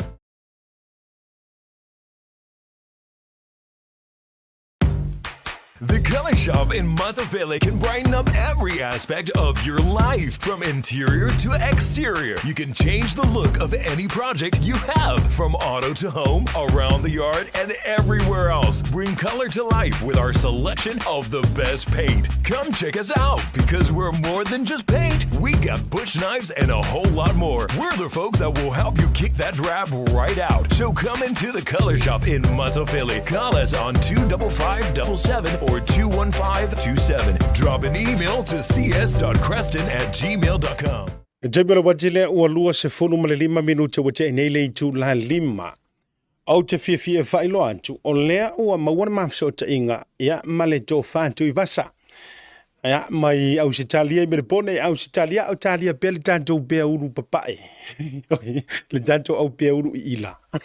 Manto fo ia alo tutusa ma le tama na whaatafitafea. Au te li lopo fe o yeile au wadi ia. Ai, se fatalo fantu ma fa feilo ai Elvis Modi. Ia o tato wa felia. E fa manino na inicio fesili te vai tu le fesili mai langa o tato por kalame. E dau ona dali na inicio fesili. Male mata upu o le wala walunga I fa sala longa. Ale moto faula fa mai o fa man vai le faipule o fa le alupo male fast. Ai se fa feilo I moa ia le matua o le tātou por kalame ia mar mātou nuu fo I whaarupenga o tāmau lau a whionga di sao. A whio mai lau a whionga di sao lau tō whātui vasa I runga por kalame. Alofa I lau tō whā asiata ia tō whā fo ele vai malai ia. Ai le ngā kawhoi lea ia whakala whakawhoi pai alau whangaruenga le tua ia. Tupu matamari o Samoa long whaina maua mari tātou por kalame foi masani o la son potei tasi ile nei vaenga le fiafi ia fa felo au to foi le tato news male globo news foi el tato aima ia wala fior sa o mo ngaro kusa ya ki orua tia tamasila ia aina ta foi lea ia por tama foi nga fa kafe le vai ia a peale paia male malu le pefa ia malor se po manguia malangi mama tarupa Alo da tau whi whatalo whaileanga le leo le tua. O le whiwhianga ai o le loto. O lo manuia o le to ina matua. Ia, o le fo I te tau mai. O le wa whamani nonga ni sio vaenga. Tu sai fo. Ia, o le meo le upu ma le tala ma whai mai o lele la ua whai tala I a li mongi ma le hit and run. Le ua toi whato ese mai I a li moni, ia le la ua whamanino. Talo whai. Ai o onga ia o nei tangata. Ai o onga ia o nei tangata. Ia ai esa o ere ngangwa le loo makua fo I le over my dead body. Ia tu lo wa fo I whafonga le ai o le whaasa onga ia. Le ai wha mole. Se sua I pea lau sunga I le li whai pule. E li fo tali ia mea nana sa waile mole mau e winga ia te oe. Ia e so fina ngalo o mai le nai tu langi e me se fo yo mata upu wangi ngai me se ri so o ko kam fa sa launga sa mai ngai me ponge ri o makwa o va tu langa ona fa sa launga me se fo yo lau to fa tu vasa ia vaccine foi lau to fa le sunga ta ko fa kom lo manguia meu ma se ma ko ko ngei le lo fa malanga le ka ko ka pa auxilio de langi le wa maka nga mo mali aku ka malulu ya le wa le fa unga version ke ngai se yang ai malu ken ke ngai ma ngai ya ma fanga wa maka nga mako pa ya wa la la ka vol kai merenge o kingo ni mila ko feo ai ka mai kim kia ya ko fa ari vodio mako maso pe la aso ya le se kala kuder ka u kai ngai pa kai bo pas ya kuder ri ngai yo marulu ya se yo ma fanga ya ole sunga le fasalanga ka ko ya la isa mo ya ole a kilo ko la o quero ko yo mi voy a join ole na wanga we vai ma ka nga pepa voy e kirivar kam pai vai nem foi ngale o e wa o lor kami mo pare ai se le isa mo aru lo nga salesman lo nga wa de yori ese le fongo le mo me ka salesman ya kama nga kailo vai ila fa ka ku kama eso la pe kusa mare vave or fa ka la kusia europe ke o fa ka fala o pe pa ian de sunga ya pulo tu fo I Samoa ya yo se ka o kilo ngar kulang alo bo ya fa sa la le ma ko mpongi ia ole olo no ta inga e fa sa o nga news afia mana o e whaasao, o na tango lea e watu le niu sao. Ai ona wa vai antua mantua sawa ya male mepe o se tau whaasese, tau whaavalea. La le na o mana e whaamanino atu le ai. e le ai ma se mea o whaato ese ai fua mane e le mawhai e le whaato ese se i vanga na i a tātou i le case lea ma le mori mau Samuelu winga ya lea le pule e tātia lava le mele na se i a dali mai le whaamasinonga pe se i whai i eise fua le whai ngā malo Samoa po o lea lava le tūlanga iai e ta oto lava le vaenga le nā paulana mea ia whaafai ngofie fa me ese le ngoa ia le o si farkua le po se kinga le plus ele ingalesi ia se si o ka kau kele fia ia i kau kele manga o ia le anga ele kaudia ia i le vaenga le pe fa pe ala mai anga paule tanga tale alu ia le anga nga pau ar kanga mangingo le mori maule na mai Samuelu o le urupo ma le Land Cruiser pau ale na ia, au nisi vae ngai tu atu oina la tu olua po oina la tu tolu tu fatu o lima. Ia ole miskeli o lilo la nga. E tātou tele popole tele iai. Ai, tui vasa. E iai la mare vae ngau te fia mana o playa tui lunga. E iai la mare si anginga le o sau fo i re mau tau walanga o lau ta unga le tu lo o le mau tau faula. Tu lo fonga le tu ia. Fa upuai o fa umar kanga kai ia ilonga pausisi au le fai mai lungo tanto burkala ai la sia la to fa sala longa walanga wa nginga soro lungo le le lava yaso fo mai ai le fai pula le fast o fa ma vai ma le fast ai le fai pula te lo besa e ma wai fo o foi la ia na matua tu fasili lo ma fo po ai pe taila ina wanginga mai lunga i whaasala launga. Ai saula, e sau ai markanga ka le ka ua profesa. E sau ai markanga tale ta ua profesa. Le kaka fo ile leanga whaia inga leanga mai i le palota. Whaasana to e tau wā. E paia inga pe rua e angi paia inga. Lela ia ile lai tala noanga. So utango e play antu nea. O te le fia mana o e vatu fo i fo ringa o nei tangata. E matanga ai fua lunga o le porokalame. Ai afa pea e mawhai o na whaaleo mai na o le audio walanga o lea u whaalongo ai lava mai loa i le tuatele. Ia fōringa o lea au wali i matūlanga au kakai, ai nāna o watua e whai mapine whaamau o mea o tangata la tau te avea le misleading informations. O mea kongula ia lea mo o tau ia lea e lango ma HRPP po ai lava petele HRPP fo ya o ya o lo to leanga o ela le te fia e te tau sau noa mai ma e fa pe mai on mele avleanga ia vaku ia fa makalanga se lei me ia la ia ka fa makalanga se lei play mai pela le na fa pena me tonua le ta fa matalanga se ko foi vai mai i foringa foringa ko wangi o kanga le vea kara se tasila le nei o tala le a umono fa mani no le o le matua se isingi mai o se whamatalanga fo i o lo o momo e moi. Ai le eiso na le mamawa mare moi. Ai, whafuka mai whaingo karangoa ngana uri ia. Ya rau kingo mai. Le sa ore kala se o ka mai a masese. Fui o masese. E koe fo i meto le fo. Ya o upu mai a sa pisai. Ya rau koe fo i a kua rau karia koe inga. Rau whama vai. Whama vai le le ma whaionga i a lango inga ma lango inga ngei mea pe pelo e whaia ngefe ngā maro. Ia peo se kari aku ngai ka kupuka la me lango ke maasangi ai. Pe oi. Apa pe fo whama vai ngai ana ufa maa vai e se mai fas. Ia lulu e tu mawala e tono pale bede. Ai le koe lango inga fas. Ia lulu wale ai a masiro vai ko. Le mena iai. Ia. O le ngā, wa kou whaafonga sa mo ai. Ia me se fo ia tui vasa.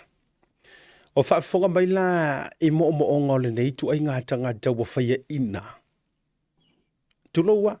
Langa e mafuana o whaia tu mai whika le wari i tui vasa ai i la fai programa me se fu lenga o ke mawai mo kango expose le meta o le pepelo vai foi la tato ia ile meta o le fai programa me sao ai loa se me se vai nga lai fai mai ka ofa mole a siata please le ai le mai mania na fa maunianga pla matulanga uma tasi le advice wa mai fo i le pulenga ma le legal team. Ele vai fo i la asia ka ele vai le blue wave fa tu sa wa le apologies. Ai toi fo i mai la i fa makalanga le langa ele se tau fa leanga au tu fa yatu. Ole matua o fo lo toile tu ai ngata fa pe. Le ka leo afualo. O ke o fo ngei fa ilonga e ka o dokta. Ma polo ofisa. Ai sau le kalangoa. Ore makua fa akau fa ipula le ko inga kalangoa. Divas. O te fatu lautal. Ore kalangoa le ore makua fa ioi. Ore matua tu lo fa fonga le tu ore matua saka bapa wale tu inga tal no ele fa li fua. E nana o fa yatu. Mo le sila fia sa moa. O lea nei, lea mātou i nei au kilani, in fact, ele mamao mātou fale o ute no fo i manurewa. Ele mamao ma le mele ia ile si inga mai. Ale fionga i le faipule o fale a lupo. Ia le fitalinga ia fuyono, tenina. Po fuyono fale malu tenina. Crichton. O le vaenga le fa ma vai mai ai. O le fa ma vai si koi inga. Maona tofi fo ile le fa pa le mene o na tofi fo ile le komiki fa pa le mene. Mana tuai te tonu lo e me o komiki fa pa le menge o komiki su ea ia winga kauoloa o komiki la ko ke su ea su enga ia le mea male o kupi komiki o lea o lea la na fa ma vai ai le to ina tu lo le sui mamalu. Ona e faisi umi o le kulanga lea ma advice al forma. Lea la ingei. Le ingei. I think se taimi fo ia o se aso le neiva i aso matulanga. O te a fea ai ma wasia le ingei. Le apurusia i tofanga ma le tautau lia o le fala. E le fionga i le faipule po le sui mamanu. O le wha maa vae la le iai. O le wha maa vae mai onga kiuke lea sa to fia ai e le fonga fetalai. O ia se tasi o komiti, e totonu o komiti o lea vaenga ma lea vaenga. Parliamentary Committee. Aere, o la kau ave e fuiongo le vaipule. O la fo i e totonu o le vaenga wha fai ale fast. E leila se mea o suia. Nga pauale mea lai sui. Ali fo se si e sui kulanga o komiki wha apale menge o lea e aweile toi ina tulou. Ia le fionga fo i. Ia ile faipule o fale alupo. Ono tūlanga ile sa ilinga o se ma losi ma tūlanga e whapena. Ioi. A ora ngei mea ua whaiei ngei ko inga whaasala launga whamai ua whaamawai. Ai vai whaila o ile aunga o le tala noa le tangata e tala noa mai ele anga le loto. Ma fuana o whai antulu belia. Nga umanga whai o le kala whamai. A whaila u whaamawai ma le fast. Ai kawalunga e ngale aunga o longa whinga ngalo. E mana o e awane i pasia, e awane i ausia le lua vai tu. Vai sire. Tui vasa, o le asa ufina ngalo i e. Walanga o le inei o le. Ia olo manuia mea uma. A o iei fo i mata upu lea le. O le manuia lava so longa le lei tu langa fo i o siaki ma. Tonga fitinga ina ia toe. Fafo i siare ma losi o le fionga le sui mamaru. Al tu langa le na le ia tui vasa. O le kulanga le la kāmaka kui le kio a le sunga ya pulutu. O le kulanga le wa e whasala lau le a madpongi a mātou. O makua o warka la pepelo i la uia wharawolongo ya nge le la whakarkanua ngā mā. Tui la e pawhaftai wele mai Amerika. O le o mo ngā lilo, whaidi lilo o sikama o Rimond a yawhinga ngā i le fia whaikenge i a mei. Sa le iloa sis. A le la iloa ka ngaka kalua i purok. O le la iloa ka ngaka kalua i ka ngaka purok. Wa kasiar whalolonga ka ngaka. O whaingi o Samuel. O le nga whai mai nga whaila isa ma Rimong. Le la nga whaira kala le alimong ia Samuel o la ua ma mei. Whailoa wai kusa le pe ki kimu masikoi nga urpo. O le mea ngā le la upeu kau wha le fia i la Rimong. Le la iloa langa fia whai wo kere i sia kinga. Sia kamari i raku. Ka lua ringi ka ko puloku ma ngā whaasala lau. Ia, a le whu whanongolonga ku ka ua mai le kiore asingi a whakuma Masi ari foi lo fia makai wa ye ngoanga fia makai le a sai. Wana la fia makai si uso. O le foi la pano no ko ka wa ele I mawa kele sa ni sei. A ku sanga ma eva ma le uso le fai pule ia si fai pule a fuiono. Nga ma eva nga finga kai makosapi. Si nga uso nga tu loma. Ngo fesiri ala inge mea a fa mai. Ele fa ma vai lo uso mar ele I fo se upolo uso a mea. O ia la fa ma vai mar ko finga pauli mea. O nga kiu ke fa komiki leo fa malolo mai o nga lewa se I kau sa I ronga nga se fafo. Na nga ke le longa kai me Spain. Ai awenga I pung kia ma ka fia fo fuanga a komiki. Ia ai le le fa I loa ia I fa ma pero o meanga. Ale ko fa no longa ku fa I le kio ia. Wa esele ang mai ngo me wa mai wo makwai manga wa. Ia makwai fa peka ngaka. Wo fa ma vai le fionga ia fuiono. Mai longa kofi fai pule. Inga ia fai ngo fie inga fai kala le sia kuru kule kongot parmengi. A mena la le mawale lua vai kon. Kusa ole kio ia lua la kilo ia asiata. Se wo koi manga kuanga ia sikako fai a va vili. Vo ile le sa va ia le fare susu sunga I le kongo ia sola. Nga luak kuat palang ia la koe asiasi fare susu siaki fare susu po okay. Se vo maloling. Alo kuro kaus ko ngoi. Kaya kuro la ia leo. Ya kuro le pa ya o ke pisa so se pa. Kaya kuro la ia leo o palang ia. West Vili.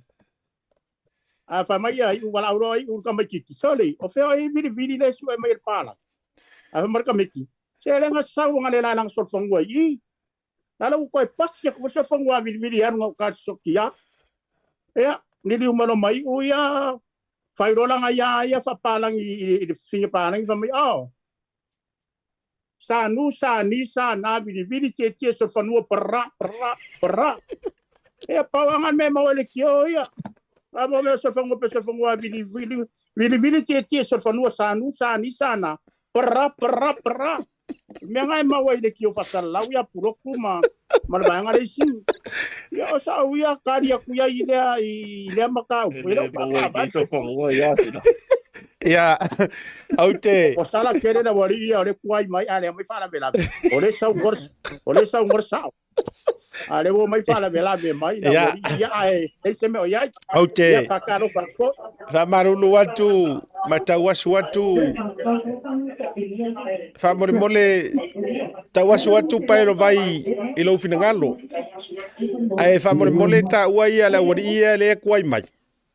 Fa ofa isi rua telefongi o le matuala ngona le ese le rua fa la vela ve o kangoa sa ori ya fa pelo ya tu lo fionga ya ile usoli tutusa o fionga sila ya o kako fa penga rua I fa pe me fu si ayo ya mai ser kamanga nga fa ki ele vai avaku ko ka fe mai ya lau sunga mau ma lo at toi mai lungo tanto por kala mel ne fia fi fatalo fatu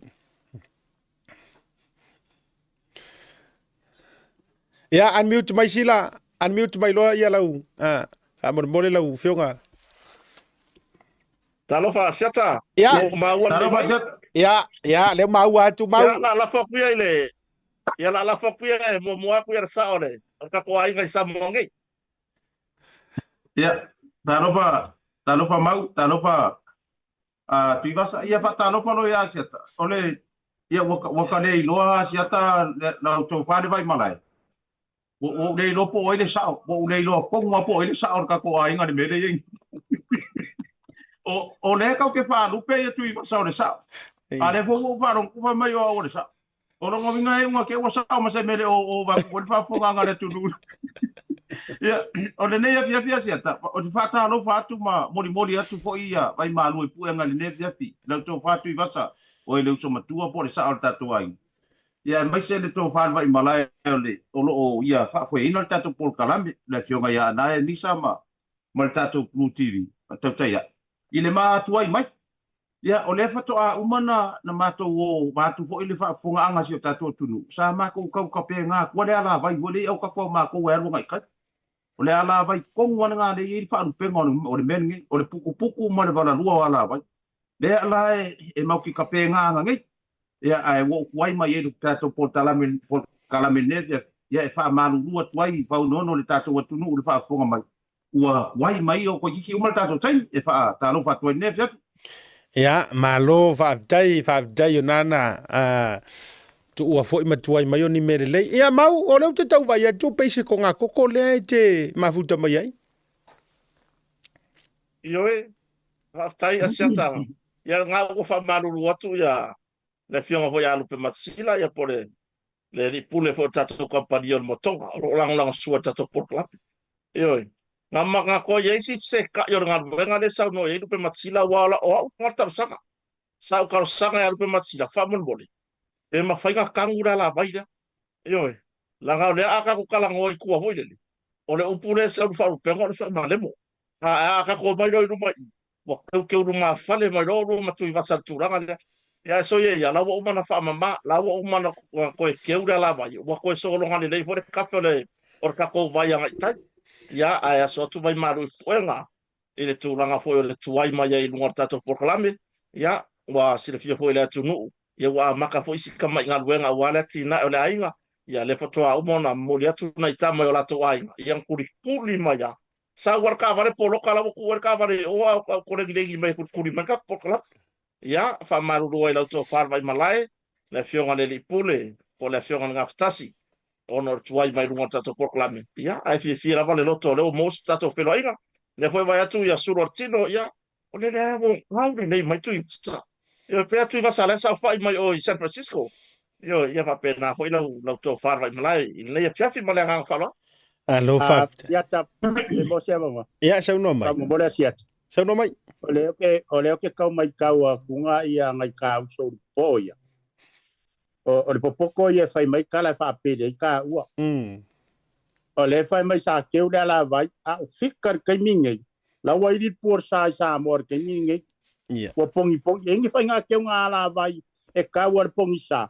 A le foi kau fakar kali aku ma fangar kau. Ai mai poke ke vai fa maruru e ka.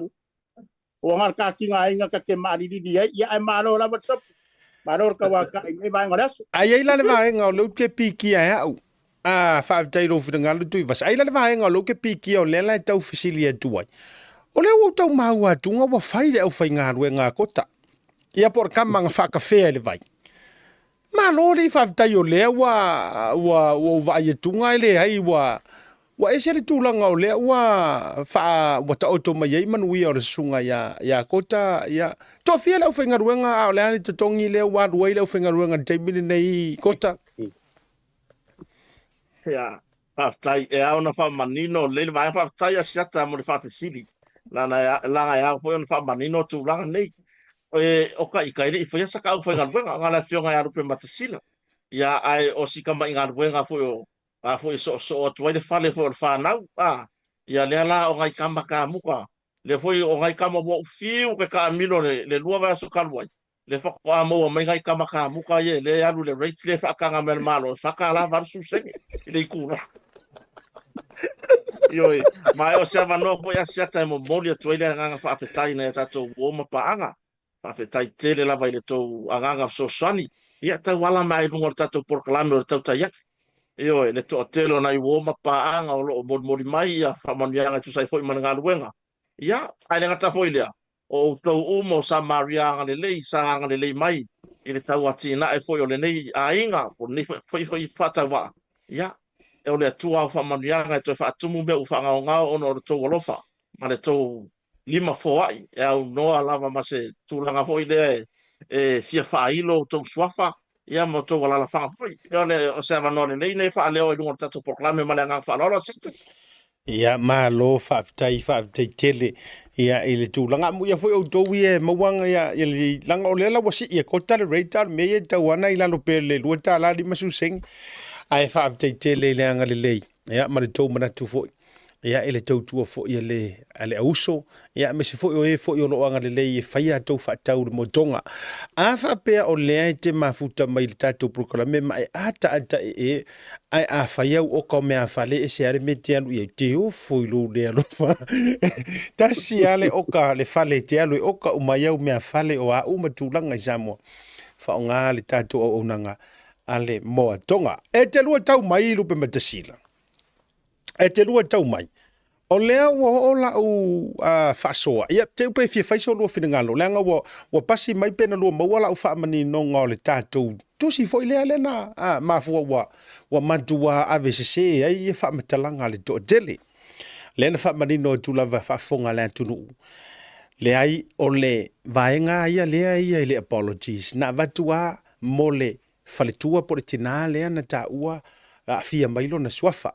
E ui wa matua manino le tunu ele ia la tu ia te au ai o se tala vo ele i fatua e Samuelu na mai fa pe o se tala fa longo na vatu e limoni ia ai ona ua au mai ia fa maunga le tina ia matulanga fo i vaenga o lana travel ia e atangia mai tau sanga anto ele ia Samuel te milea now o tua mapata tua o le mata upu o la lava ta o tua tu Samoa ile taurumanga o le whainga o le mta upu atoa po feo o ia ile mori mau Samuelu ai ona ua whai lava tūlanga aloa ia o le tātou tiu te whaasara lau ma o ifo e whailo ai tangata e le ai o kako au nganga e le skala mai amanga ia New Zealand e follow fo i ma muri ta i guidelines o mea tau whaasara lau e se mai la e mea o mea so ona whai ma so ona tu whau le tu tele ma le uri i e whai mai au se tā lia le alalana na laiona avele tātou lava wha malulunga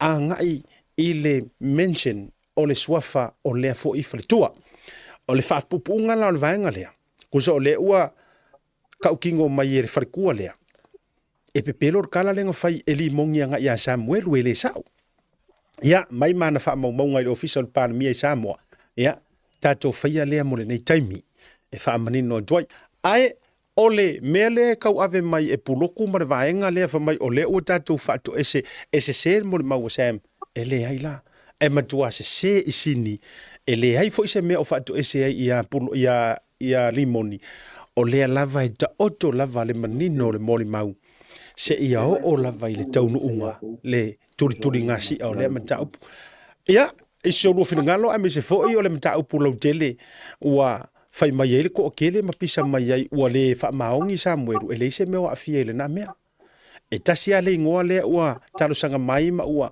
e fa me ese ia ona o le swafa wa ta ua le swafa le tina fai business a ole ano fale a dole mta up o la lava e tu mau le number 1 suspect ele eyewitness le mo mau Samuelu o le lancruiser lava fa sino ia le moni po le pule ia solo finangalo pe afia faalia lupe matsila ni mata upu lea fa popo foi marsunga ya mau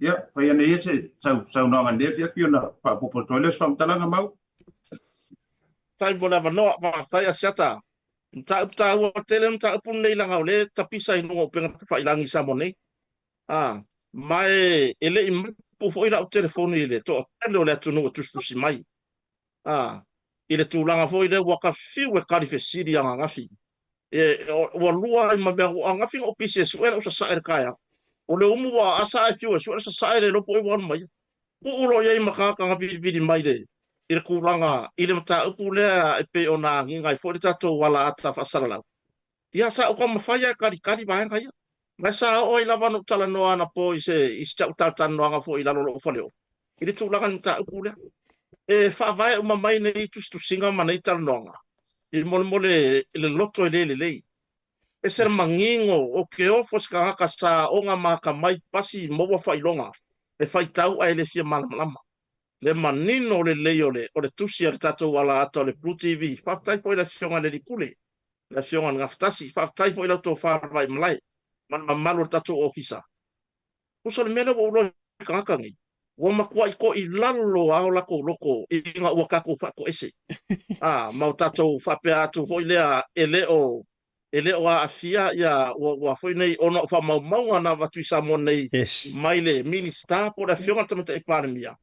lea ia kia uia ose makua i pepese a ngelu le langi fia le atua fia le li falo i sukiriso i le kako ngai o inga Yes. ia fa mama mai le swafa o le tua fine fo ia porta me tai fai pisinisi mai le ta ua o lona swafa i le ka ua i le fonga asiata i le ka ua i le fionga le ipule po le fionga naftas i le ka ua i rupe matasila i le ka ua fo e tuivasa o ke le ka ua fo o inga ka ua o le tatou ma lo sa fa piona fa i lo le moli mau lunga tatou porklami o Samuel Ioi, na sau lava Samuelu malana moli mau, e rei whapea mai foi Samuelu a mea ngā ia i loa mua ngi ka ngaka po o neiti na. O re tangata sa tala nom Samuelu, lea ngā lenga i loa, ia le tohe ola sa whamtalanga le vaenga na, o uma ona wha i loa ma, mai ua tapisa i lunga o peang ta wha i langi le moli mau Samuelu. Mai ua to o tere foi le tunu o lato toe au mai i lunga, ona o re tūlanga le manino, o re tangata sa ta uina le swapa foi o le tina. Aia kia uia i lau kilo se le mangingo ioi a fai o fai ka wai le akua le kako kusirenga ua makua i ka lia i le akua ioi ongo le akua e mamamea umanga ke faia walo na alo Yesu Kristo e o ia ngilo le langi mo ka fa ili pu ioi a le ale pu le ili kakangi o lo fa o lo ataua le tunu maka mawhai e ua maua lea vangoa e ui mai ai se kama i pu wiki lava. E kau mawhai e ui mai i kako kusi le mawhase sea i loa maritūlanga i le whaafonga tapua i le tunu. I lau wa ai le tusi, whawhekai le kako wala. Ke le ngiso kuskusinga le whawaya nisio ala ata ma nisio ala leo. Te leo nisio nuspepa, ke le kuskusinga. E whai mi le nganga po i lele, ai mulmuni ange i le sao. Whapea wo mai e whako ese mai whapea. O ke whawhekai se kako wala ata o le Blue TV. Ma le pūlenga. I le mawhainga o kako whaakingo langa mea umange o loo aia ia. I tūlanga i mo meo o fisa whasalalau. Ioi, o le a lava wha mo watu. Ia, o tūlanga nā. A tūlanga ia whanga solonga no ta upu. O loo tū maupea le moni mau o Samuelu. Ma ele ai se whainga suiar kala lea Samuelu. Se ilonga fo iau Samuelu lako. Ia peo sia ufonu whapipi i lea seata. O le tele o vaenga na e sau noa i le amtanga pokalame. Ia o tūlanga le lei whawhetai lo toa hoi. Wha amana malama vaenga ia. Ioi, ai pe ua lewa ona fia so ta iatu lunga tato porkalame. Anga le pala luma ai ara sol whangua le atu i vasa. So le seki mai mara interneti ingai. Ioi, ua whewhere interneti ingai le pala lua so whangua atu i vasa male nganga whaaloalo. Alo whaavitai lo whiringalo manino mau whaavitai le whaapuponga. O le nganga tonu le nāsila, ia, e so whiringalo. Te u tatou me i a le ai o yeise maenga te fia sau noe whakpupo fo i lea mta upu tatou whanga soloi. Ia, patai sata. Ia, whaawai lono ko inta mamatua ia, leu so matua ia tui vasa. Ia, ole whaamoe moe lea. Ia, o mauale tala ho le tusi ua tāpena ina fo i ma matua ato atoa uma vaenga uma ilona tāpena ina. Whaafetai a o tū maanga ia tamari, tamari. E whaamari ai se a o mea o mane sa tatau ana whai uma mai whai unga o mea nei tai whamsinonga. E o fo i o le ngei ai ve vesi mai le a inga o Samuel. I ke le fongi vo ia Samuel po whewa abe ia. Kasi ia mea o le ngei o le a lole se se ngei mea lole ngei. Ma whaamari ia pai mana whai ma ngei maukangaka. A o whea ke le fongi al kamagiki o Samuel. O whea ke le fongi al kamagiki le pauanga o le fesiri ke lea, where ke le fongi a Samuel. Kasi ai se, a lava se kaimi ma, ai whai uma su ia suo mengi. Well, ave le maka upu lea, i mea yo, pe ka o materials, e au ngai le case. Le wale lo loa po whea. Makua le loa po whea le kura ro rangi wakongi, e ke le fongi mo mua ngā Samuel. A le kuranga lea isi ma fine le, ia. E ala nga afia fue meo le kero le feo ai. Po fenga feo ai, po ia pa koe po le ale me na kula i mai ka kere ilo wa o le ko alua leo Samuelu ma le ale le pule kurou le feo ma fai pule. Lea o la ua lea nga, o la ua pe mori mawai le nga mafuai nga maua le suafa o sia foi tina po sia ia ka kere masangi le tina kere lo pe se angeru pe a pe faini apa au po fenga o ka mai apa au ia ka kere ilo e ka ika. ai makele masangi hoi kai apa mel fare ko Frankie ya ide ilo le si fai pitching si le ko ngori si fai pitching si aka ilo ya brande ke le ale bebesi o le feo ha solo fua marikelo le gato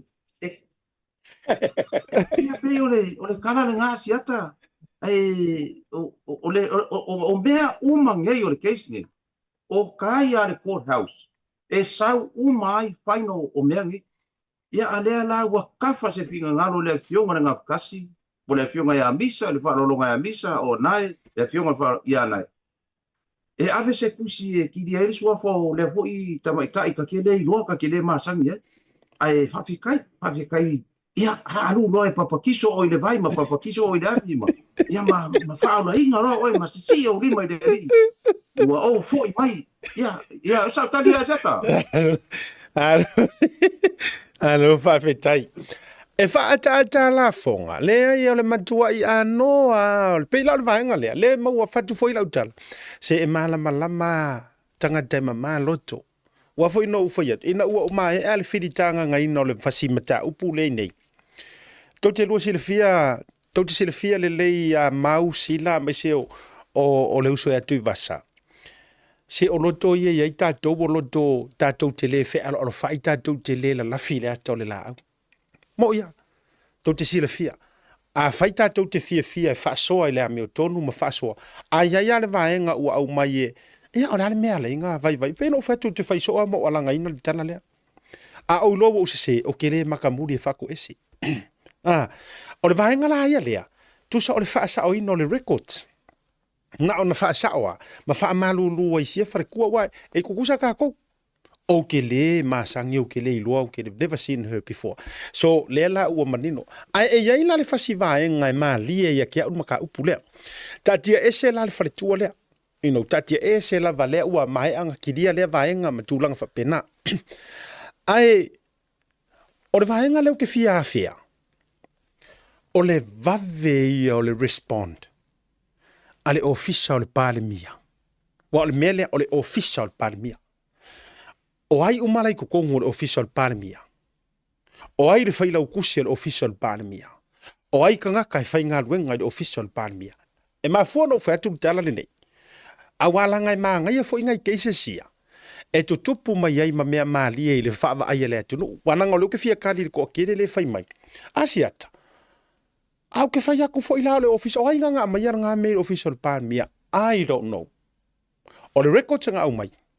E nei se so saingia. A lai head mai ai le office of the Prime Minister of Samoa. O le mea fo ila lea leina whai atu la utala lea sila mau wha petu i vasa. O lea nga ave le kangi a le kalo sanga le a ingo ku au.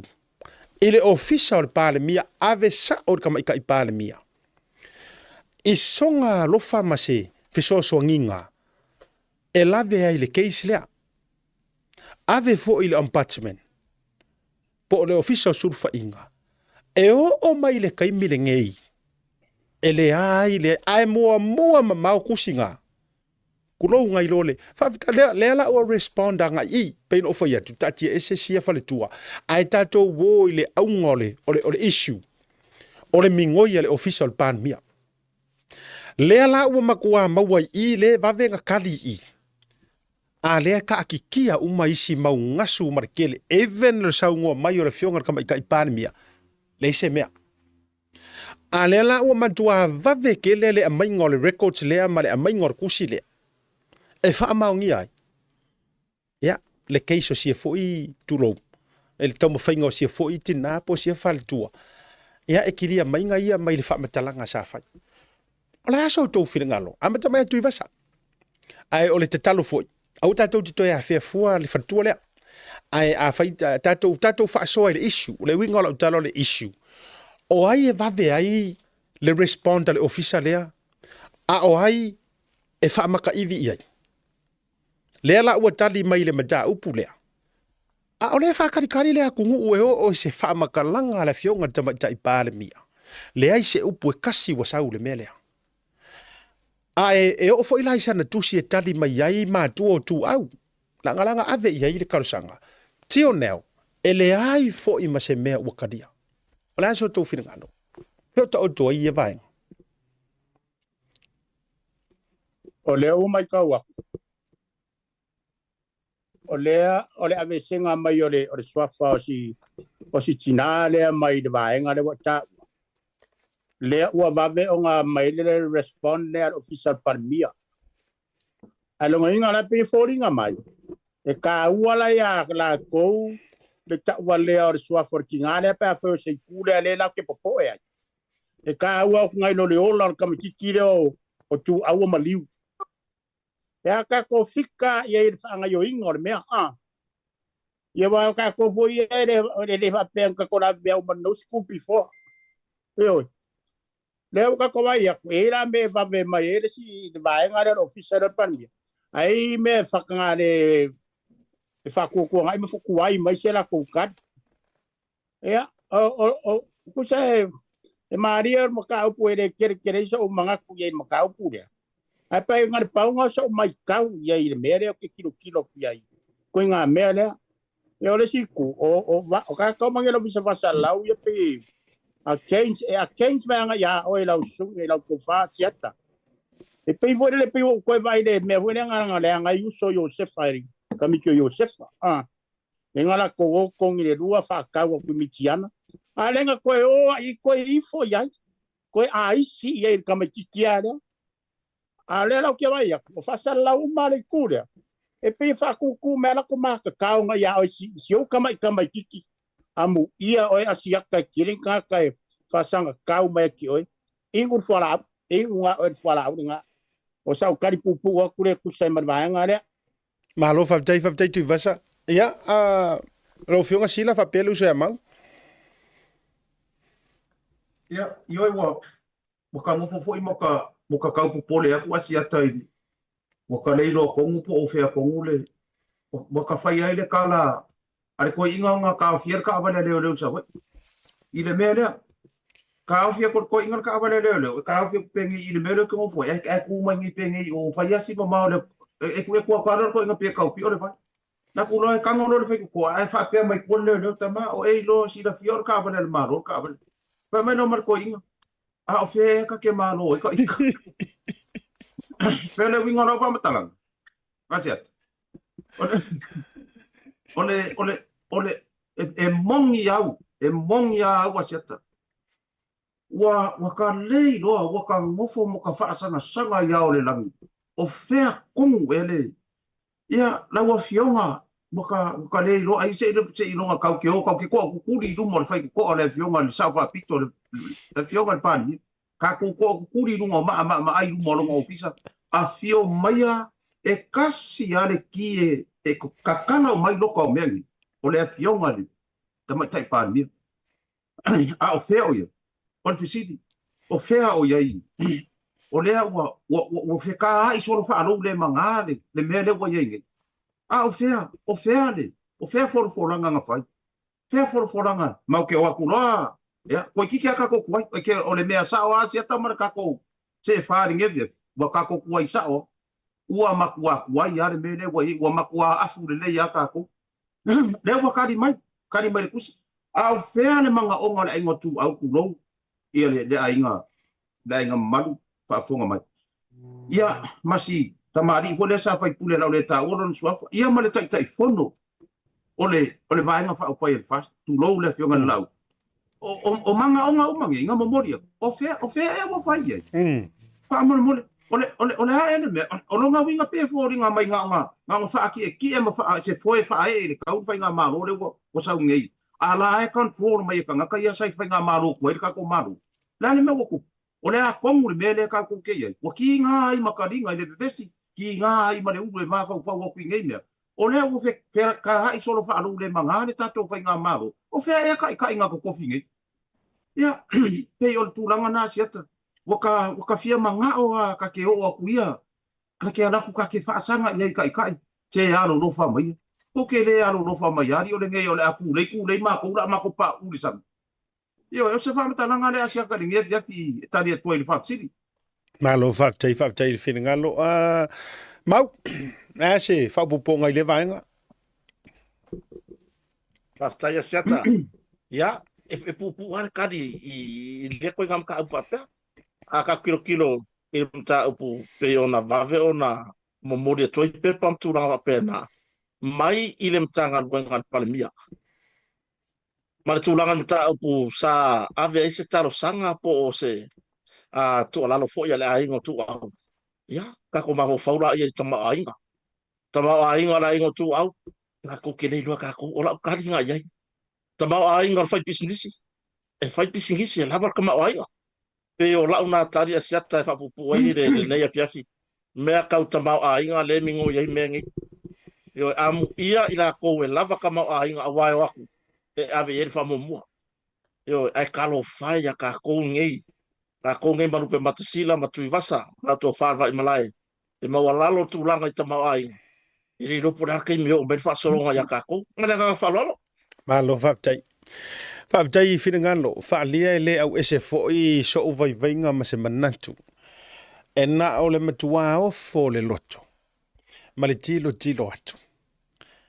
I mea na nau mai ai, maungani mai ai tangata.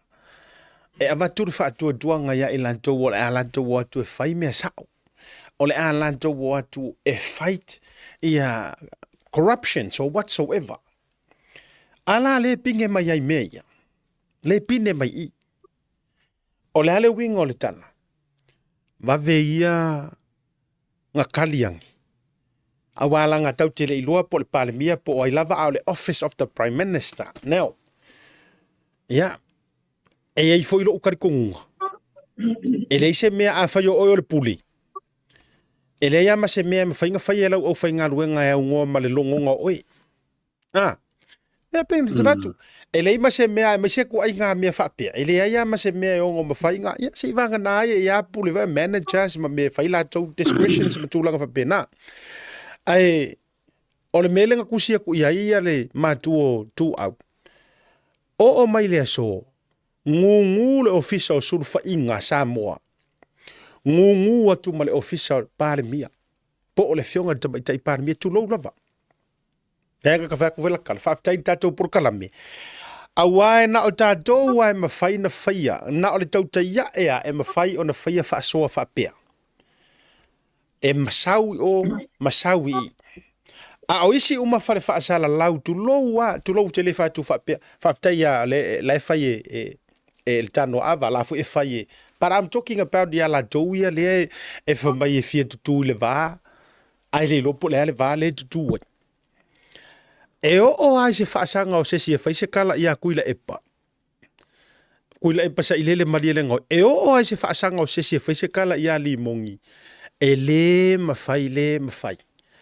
Ona dau alanga ina e se fafonga o sesi au le awari ia marvaenga le Australia. Ei ma se mea e tasi. E o le laka pi ma tūlanga whapena. Ringa lana le na whai tūla utala. E o fole loto, tutulu ai marifaleo. I nei tu ai ngā mea whapene. E o fo i la i le defamations le winga o la utala i so tofu. E o fo i la i le mea le na ave i le tangi ale whare tuo vaele. To loa tu puola mati mai vasa. O to e mai vaenga lea. Le na ho i eila auli marifare tuo vaele. To e ave le leile tangi. E le sunga ia papali efo. Mama nomen ma mea. O mai le taimi le nei. A mga kua fo i rusu kasi e aso fo i leanga whai mai au pa au para e whai e. O mai le so. E lei lopo o feo lunga o au le langi o lea lea aile naman tau. Lea e le mawhaina te tā la Samuelu. Ona o whamai leo o whaaleanga leo whaaleanga pai malawhai. A o lea lava e whea rua i li mongi. O lea e whea rua i tuila epa. A o le tau whaaleanga fo i lea le mamori ai e le wharekua o. Matua au noa ma se make sense o neitu ai ngā mea. O le winga o la utala le nei vanga o le fiafi. O le ofisili ngā e fisili ngi ai le loto ma le mawhau me o lo tupu tono si o tātou wa tunu. Ya, ma le tūlanga fo i le taita inga o lo ta oto ai nei. Ya, e po i se me o fefe, kako o whionga ka mai ka i Palemia. Ya, ngā ka wheka whapenga, po i se me o popole ai. E musu ai e taulanga langa nei mea, te ua langa kungi mea pāngi mea muse mea. Ya, ai ui o lea. Tato me lesi ma ta upu so tau whira ngalo. O lea au te tau mawhai e whaasoa i nātu. ma whaasao i nā tū, le isi fo i vaenga o lai au mai le la fo i whare whaasala lau le vanga fo i moto, ia wau tau e au le moto faula, va tūr whaafonga le tunu.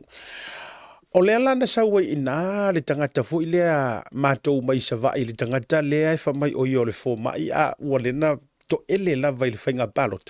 Ma wha bea mai, ua wha maa vai ma le fast ia le sui o whale alupo. O lea la ua umaua wha maunga i nei ma le fiso o ta inga o lea ta oto lia le a purusia i tofanga ma le tautau lia o le whala e le fionga le sui mamanu i nei. E le aise mea wha pena e le o wha maa vai ma se fast. Pauan vaenga na ave i aisa mola na wha maa vaenga. O na tūlanga i soa komiti fo i e wha pāle meni. Ona e umila na si inga mai male usu ngase ngase o loo pale whia ngai maia.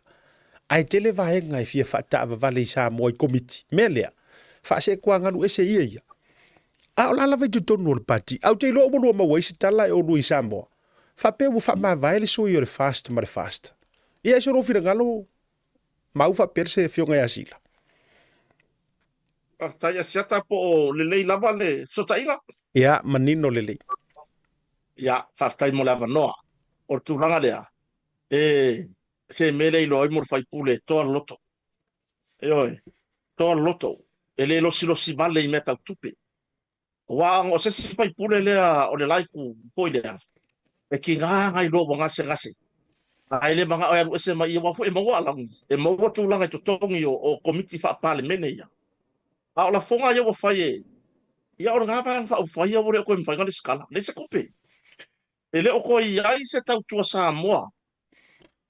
Pau vang wha whai ia o loo iai i le lola o vang wha whai o lo fisa whainga palota. Le iai le hei tau pipi. Le iai le whatua tua le atua sa moa tasi.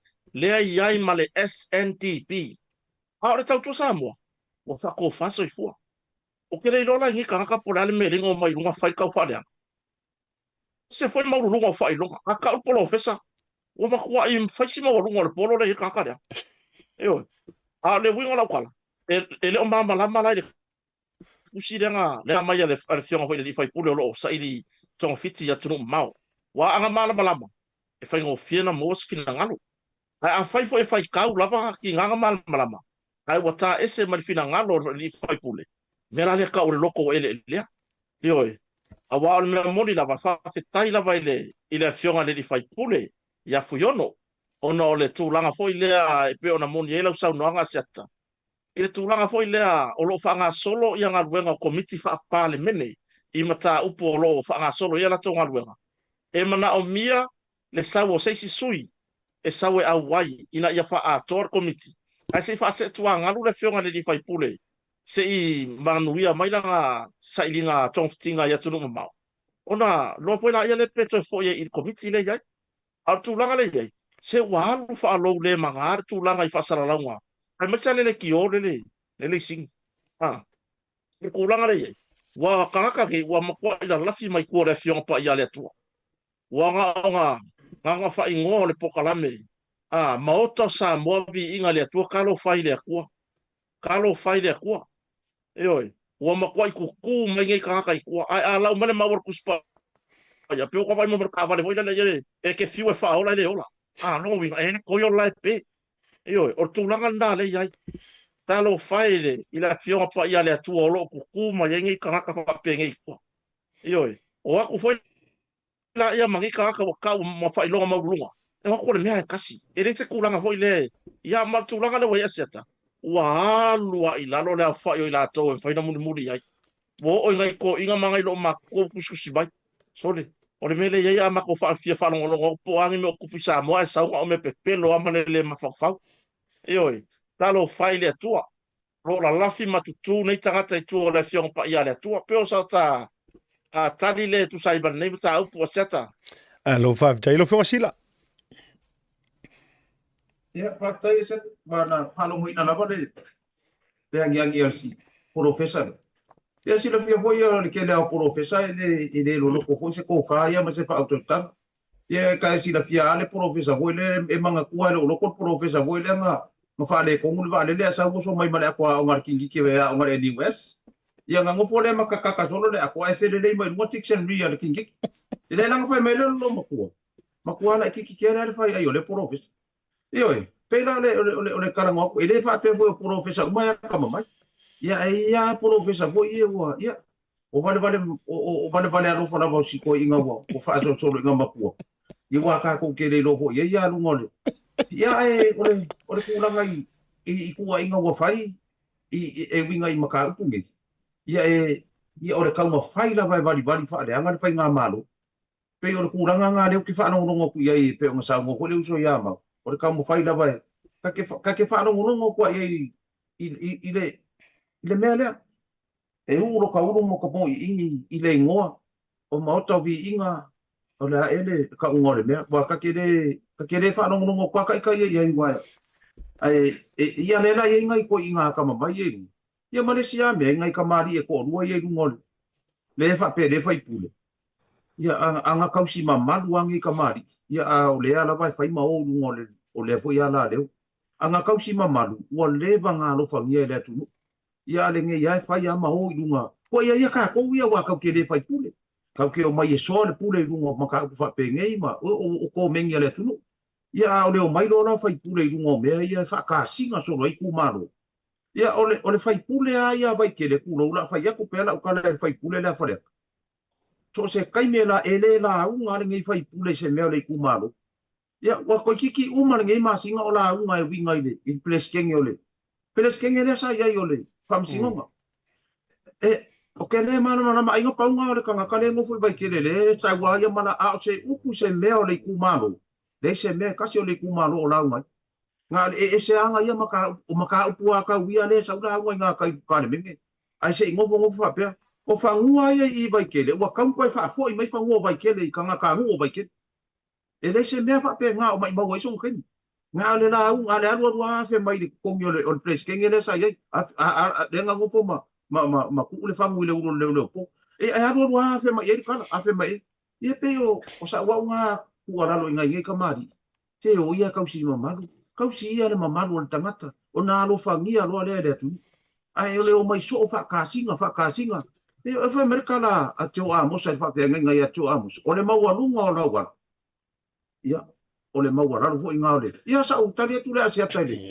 Ineve na lo fa tai ia tu vasa. O so fira ngalo wa langa o to Australia na o mai fa sala lauia. Kai lawa sia tau mo vai aku so mga vai le ka pure. Ai o ke ko fia le professor ka mo ngai a. Le professor ale o ai le so afualo. Ia. Te o makua ngai siro makua voi do makiri ka ko. Sa wa makiri fa makala male ko le akal professor nga tuli me professor ia ke ia train. Sa fa makala fa mai. Sia to baila o to le sawar protestantan. Sa professional fio kana va mai. To vai to ka veri tamoi mai to van mo tam protestantan. Ka kulo I ma mai. Ala me ngani ka morgue le protestantan. Por ka poila ai ko le chone va mai. Kena sa tuli mar ta po train. Fa pe awe. Ma ngai o ko nga professor nga. Yes ama ker mo protestantan. Ini poro vesa mo. Kira mera ne ngai biasa usah karkalango mai fa mai kirungo. Ole kio ole ala fa vasi renunga. Ire wa ko voi kala ya ye pe fa vasi. Ya, kaula se mga kubai ba. E wale le ni protestantan. Ale mele ye mo voi ngai para rum ane fu tata. Okay, ora se ru tau fa fonga tu le to sa ulunga le. Do e malosi mai o le tatou sa o lau fionga sila. E se ka ko sa o nge fia fi pe e foringa mai wa la kona no fia la sa tau vavalatu. Yo kau ki lo ko sia ka o le ngia o ke kau makia kua le sa o ka ko ai nga sa po. E pe ya le ka ko inga wa ka wa manguia. Pe ya wa manguia ila ko ki lo. O le ala ke kau ma sa sa. Ale o ile ka le sia o ile pinko. O se mea ia rua le se kau vidi kwa le pele po fel mele manguia mai ko ai o sa tari sia ta nevia. O mga kua ile vinga sia ta. Ole ngana fa bai kai mi ona wa ngule wa maua kwa le mo. Ngana fa bai kai mo le mea ole O vai mo foi pa me se fai ngo o ko ingo pe mo ngi so nga bango. Ole wa saura wa fai nga ngar ka mai ki le masinga ako. A mai no nga pe. E fa le ko ngo. Pa ku la ile kai marang. A mai ke o ke karangot parang. Pa mai ai masang mar ka mai ki pa mai no. Le lo o ke lo foi nga anu wa ku ro mar ka nga ka maranga pe si pi pa mai. Hey boss. Why you little my pay? Why you little my pay? I work full moon, boss. I work full moon. Ya, ko nga mea ya ku kupu ya gas pa penge. Ya, pangu ya ka ko pokara me sa.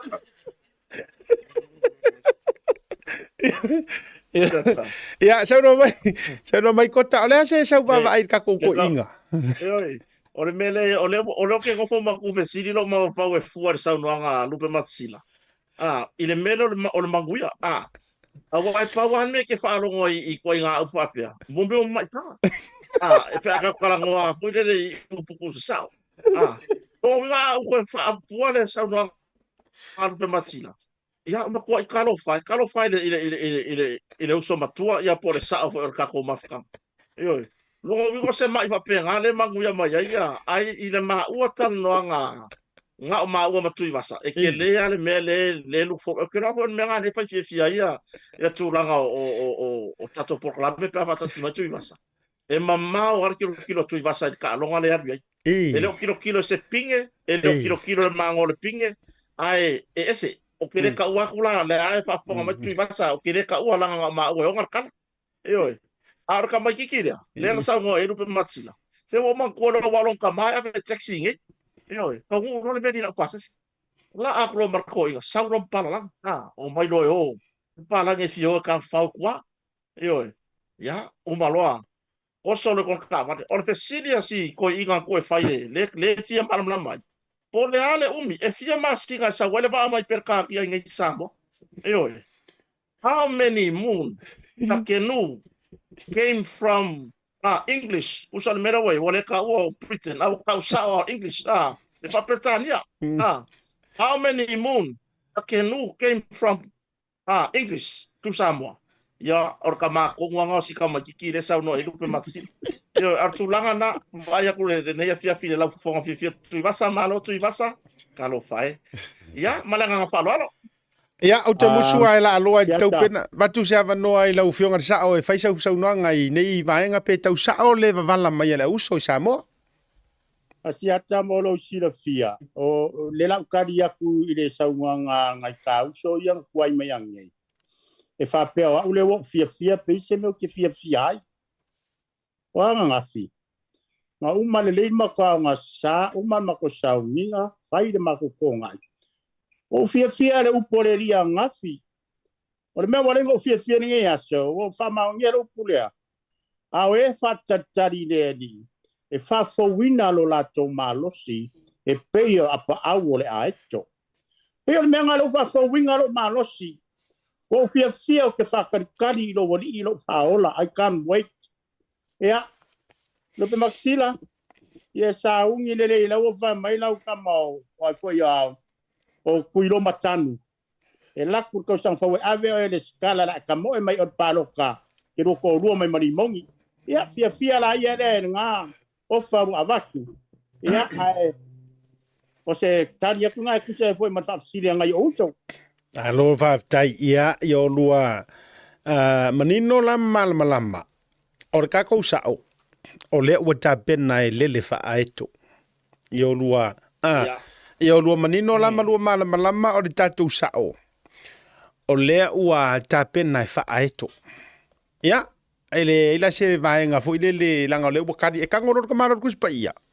Le ia se toe, ele se ngalu e toe fati. Ele fo se manu e toe olo. Iyo e. Lono wingala, e te tauna wha upopo ila ma wha alanginga ia... sila ia leiwa o ta ua le aro tutusa e alanga I ke makua I moon e ke makua I moon I masinga ele leila le fa upopo mai pe la ua fionga le avenga I kokongo o wharupenga le o sao ua ta pena e wha aeto ia o le ala se whainga o wharupenga tauna wha tau to mai ai sofina ngalo lo fionga sila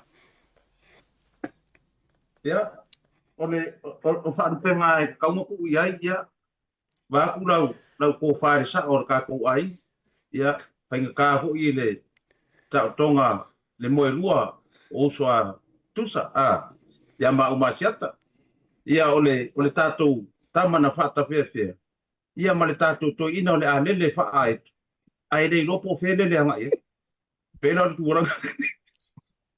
Ewa, pēna oranga.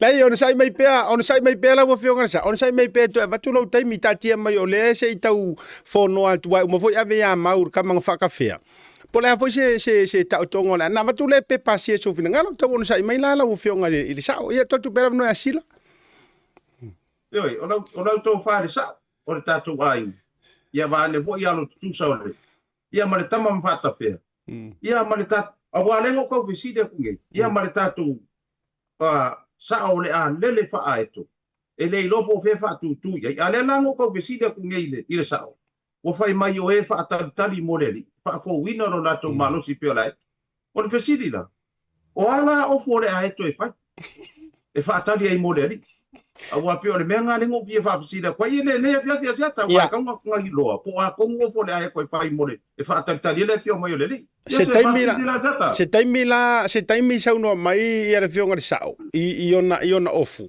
ai si tu pe ya mau o le aso fina ngalo o mana ia le tonga le pete mana o te fa upu le fainga o le liu aeto le ai o nga wo ma nga ia ka ko nga wo ia vai le fa ia ura kiki ku langa ka ko nga ko ai nga wo ia vai nga wo fa lo ngole ama ia e pe o le vala lua o ku ma le puko far ke le ka nga le ala fa ka fe ai de ia le uso la kiki ka fio la eso ai lo la ngor fa finge o le nga fa ka fe ai le au ku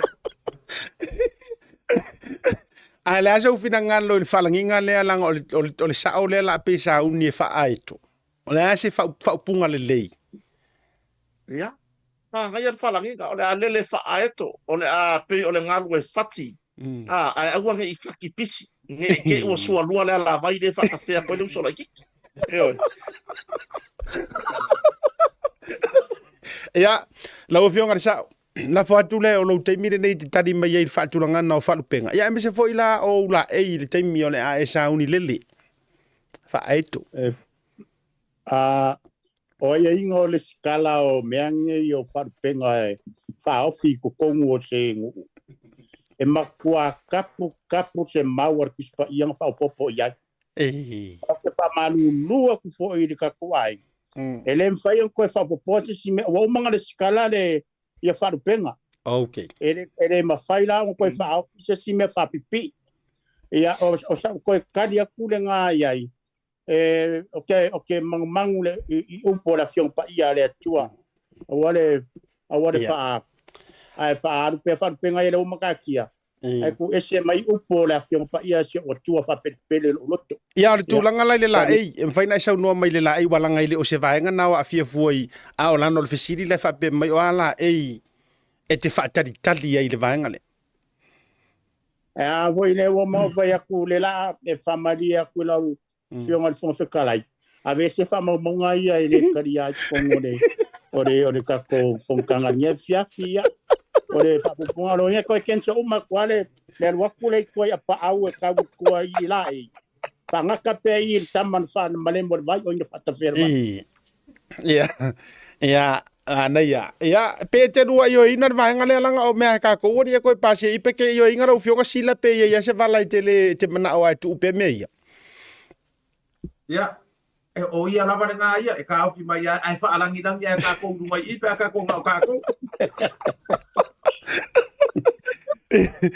ia on me moni a sata na o lorta no la e ia wa ka sele la i ka ko fa ka de le ila fo ngai mara au pa ia ta tu ta si wa ngol pe la wa mar pasa sa o rima fa pai asiata ai le yo la fa ses asiata ia sa no mai o le awari ia ngo fo ma fai kot faras going o going o le ata wa le foi la ko fai mai ia o mela ngala ko ve ko o la el fin ngalo ke o le ata wa ile kot fara le ia le foi la o ke ngai ma ke ngai o ka mo Ai ai nei fa mau na mau mai fo ia Australia wale le ale fisiria tupe ai lau to fatu vasa polo fionga de sao. Ole fa mau ni mai fo nei nisi fo io alo mata ma fa na usu tatu nu mai lau li isa malanga mai auto melepone. Le auto fo mai nei. Ole matua fa mo ina lau fionga le pinkori. Ole matua fa mo inga lau fionga le tulanga le pinko ma le tulanga fo ile wai. Wa pe tangia mai wo fiano no fo i matina yo au tafa. Ia ai ono le tūlanga i lunga le tātou prokala, me mai whapea mai whamitanga i te savali atu loi tono le pinko. Pe tau whao oe e nei mawhine ma, e ise whamauni anga o le maenga o whaonga le tātou atunu. Manga ia kulanga le FCD ai ma wale ma wengo fia kari aku iai. Ore kaimi oke e sa laki ke vai le tomo au kafa. Ai se le ai ala se laki ke vai o ka te pasi akwa ka ke ia whakafa solo ka ngaka sa mua makaika. E pea wa vai mo merkanga ka wele le lai anu ala ingosia. Ai ase yo ka laki vai ka ke ia pa mai. Malo lau sunga lau alfasa lau tau tayai. Ia au veku ia malo lava.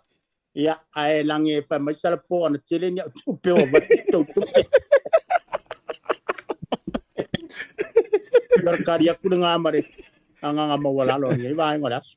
Ia, fea fo iso ro fina ngalo le tātou ai ngasau po o Samoa. I le tūlanga la walunga wa mawai fo i le toi ina, awalanga a fua fo i lana saunoanga. E pei e tau atangia mai na po i aloi mai o le tino a matarona tapatapa fo i le atua ma fionga. Ai pei e fa fo i sia mai lona marosi o no le pinko. O la se mau so fina ngalo tau o sauno mai le o le fionga sila. Ioi, o tūlanga na. Wa uia o le wo ka pua ia tūlanga i pe on fata se tui pasa i tūlanga le pinko. O ngā fua iei, o le pinko o ngā le pinko lea. E kasera malo o ngā mai ngā le jackpot le ka i lua se furu wafe Australia. Ai sau whakaru ka wale ngere a inga ma. Fase mea o ngā. Ia maua o maona ta sau noa mai tui pasa tūlanga i lana pulo misi sa wha meki au. A mangu weird jackpot. E mua vili lau tō wharwa i malai. O na vili la i anupe matasila. Ia o na vili mai leo ina ia tato pa moniaka o le ala. E le isa utara tele le tūlanga lea. O le ala u whakari. O le ala o pei o le ae koe whakari kari longa makai. E pion sau no tui basa. I le tūlanga ae la tapua ia tūlanga i patasi a tuali pinko. E ui la wa ka alonga mo ngai ki ngā. Ia eso ia. Ka pua ia le lope ke o moska ko pinge. Mana ngā whalualo. Ia, malo, whaavitai so le whaavitai mau. Ia, sila. Ia. Whapeta ta o lea e ua mai ona tala noa le tātou wasosi po leo ta alonga i nei. O le alta mo whai le tātou mālo. E tu i to tonu o ka alonga le Olimpeka ia e ka alonga le Olimpinko. Tona winga la, a whaapea e tau nuu le wha moe moe. Ai ka kova ai alola i o i whare olo e sa wawari e lau mananga i o. Ia po whafo po di mele wha ewa mai fua ho ia kungu. Ai sa wawari mai kui vasa ma mai fo i maa. Ko inga foi le onga le fai ale e so ale pulo. Tapuala, ma tapuala. Tapuala. Ia sa mari mai mara ako. Usa ola ua le wa kai ia le malanga le kako. Ia pe le nga ka ke kakalo ia o nga ku ka longa le komo ka longa le Olimpeka. Ia e usa la a o ke mire fa so ro baile ke mango ka ru ma mau are ka ke le kilo pinga ko inga mala ako. Le sa vari ia male o malanga. Tali tu na siata. Ia. Ma lo fakta ia mai e whaamutai fo ile me tau puele o toi ava noa se tali mai o le sao. Nyoi. E leo maua se ava noa e ia wau te iroa la fo wa ioi ia ila na fionga le sao. Ia ima nantu fo ima langon no le nei vanga le fia fina ona vavave tu la so tau fina ngalo. Ia li tūlanga o tau toma ia li tālonga mua le tātou manu Samoa ma le aua fiti. Taru mai lava na la pela pea le tele o nei vaenga taro fa fo ina itama me tau mo whainga ia me tau whai u tau te whaasoa i le nei vaenga o le viafi. Ia ole ase tūlanga wa i le mai moanga e me se fo i o le tāpenanga wai u ia i le tātou tālonga mua le Pacific Cup ina ua tātou malolo i a fiti. Ia, so fina ngalo tui vasa? Ia, ma ngai ar kālonga le polas palaile. Ia, le ia se sera mori mau ar kālonga. Sa ma ngai lava la makanga, sa makua le lei lava. Ia ke wo la falonga lua. Ia wai foi la kamaka ko isi suinga la kikia pe nga mai kau ia nga umalea la fa muri le sika ko point nga maua Ia o le mea la leo ke kua lalo koi inga iuso foi ma ko whawhinge le ngok whai kaua kui comment foi ngā kaiminga ia ka kua ngong sa ioi. Ia awale a vea le au waenga le ilunga le lau ke la ke whaia mese se ko kongor ko mikir ko kauna kapi. Ia ma me whai foi mangi upu foi le a whai ngai ma whau o ngai kamaka alu. Ia ia kia waia.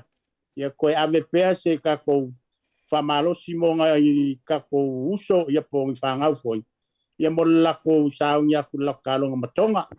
Ia mawase ka kou malo mea siri lea ia whapea foi ia pani. Ia au lau wawainga.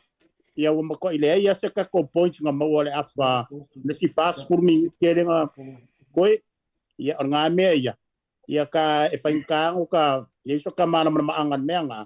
Ia wa kau sa ko ia kere ila kapia au ia kalu ngola ia wa wa ngole a nga au ia la sofi yu kala lo baya yo le net po la mar soka a mera kau soka ia ko siri meral me kau soka vol mer taporam wa et me ka taporam kama wa pe pa pe de le mbot po ko ke ngoro kau le aila wa we le aila alla kapila ye le aila wo pa malulu tu la vangi vai ngalas e malo pese me inu me le o falong longo tu tapo ram ya ya sa no mai pe sila ona ma jule ya ma pa ngal fa koi fo bu ko falong o tapo ram ya le la langa na o ya mara mara mai mele sa no mai sila yo pigas ko mga kuwa i le sa no nga le o ya le asiata le woman tua sa no nga tui basa ele ko inga makua nga la kuia ingi sila se kulong ilang fanga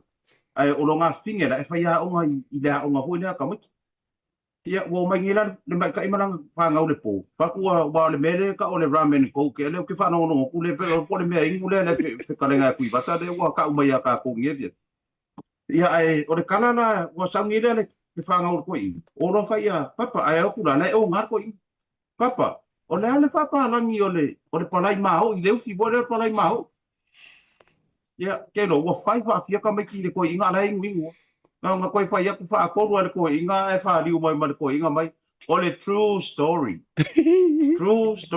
o le fa pa langi nga leu ki bo le palai mau so ke lo fa ko u lo ale i le fa pa langi leu ki le palai mau i le true story so ia ngi ia wa le wa fa fo ma nga ya de ka ko fa so ke fa ka no fa ko ni fe fe moro ka va ngoi de imar kai i le ka ko mis fo le ni sa poios o le e kali i le fa kali ma o le ma o le e sua fo si ma fingi ia o le ala fa vai alu ye a wai ke para ai o ape fo o manga ko ko ka ai e alu ye ko ma ye mo le pane ngi ko sanga ka o ko fo ma ka ko i mo to pa e maru ai se me ke se ai pa ngo ke sidi awu ngi e kilo mai ku awu kilo a o ilu ai pe o kulanga ngai fa ka lo fa ku wo le ma wa suafa ia o ka o ma fa mo le su mai ta o pe amo sa va no e fia fu e vo ni ata mal tau sala ia mai se fu e o le tato o malanga mai ni sa ko e sila fio nga bulang tele o keti tai tau langa male au malanga atoa mai Australia sini ia le wa tali i tato i le motonga alo faafetai i au te lo fo i le taitai vivini moa ua leva na se valivali atu fo i kota inā i tae au ia soufinagalo mau ia faafetai mo le avanoa ioe i pe ona i le faapesili tatou au mo moli a le faamālō i le taaloga foʻi ana ialo ma fanau ona o le au o le atunuu ioe o na ialo foʻi ma fanau ia o lo tau avea tanga vai so tato tunu ia malo ta alo e ui na le manuia ia e sava ia la tu langa fa malo fo fa ya onga ha le pulenga o ke ri fa malo ia io fa malo fa ya onga u lo tato au pe ona ta alo mala o fiti ia au pulenga se kale lo se por ale si kala fa ia io ia e tar si ia le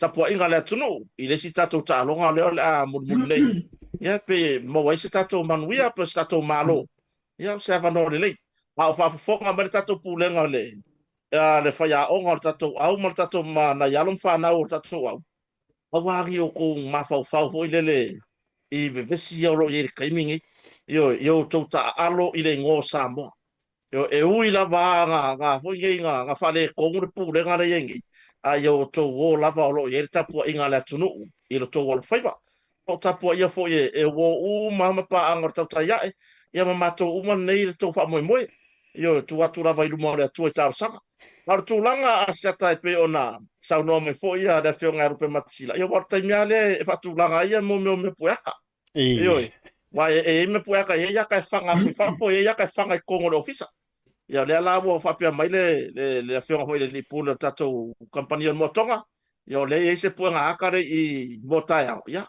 le lope kar far va vea wo ku yo whakuranga ke wo rako wo kumur paka wai kumur ole paka paka ni malo ia wo le mawhainga whakuranga kwa kome pueaka I whapo ia peo si vaenga lea ai mo muli atuai whamanuanga I tatou au I le whionga I le whaia onga marpulenga o tatou au mana ialo ma whanau o ro tau aveina le tanga vai o malo Samoa ia manuia tau talonga o so ia ta alo male loto nu whamaoni ia o Samoa le o lo tapu ia rako wala whaiva ia a tūlanga nā seta malanga whanau Malo whaftai ia mana tō le ua sopo le tūlanga o le whasoa I le mata upu muli o le ne fiafi Ia, mai se foi o le tūlanga le tātou le tō whāsa saa o tō le uso tū lou tū te tele mai tū taulangi.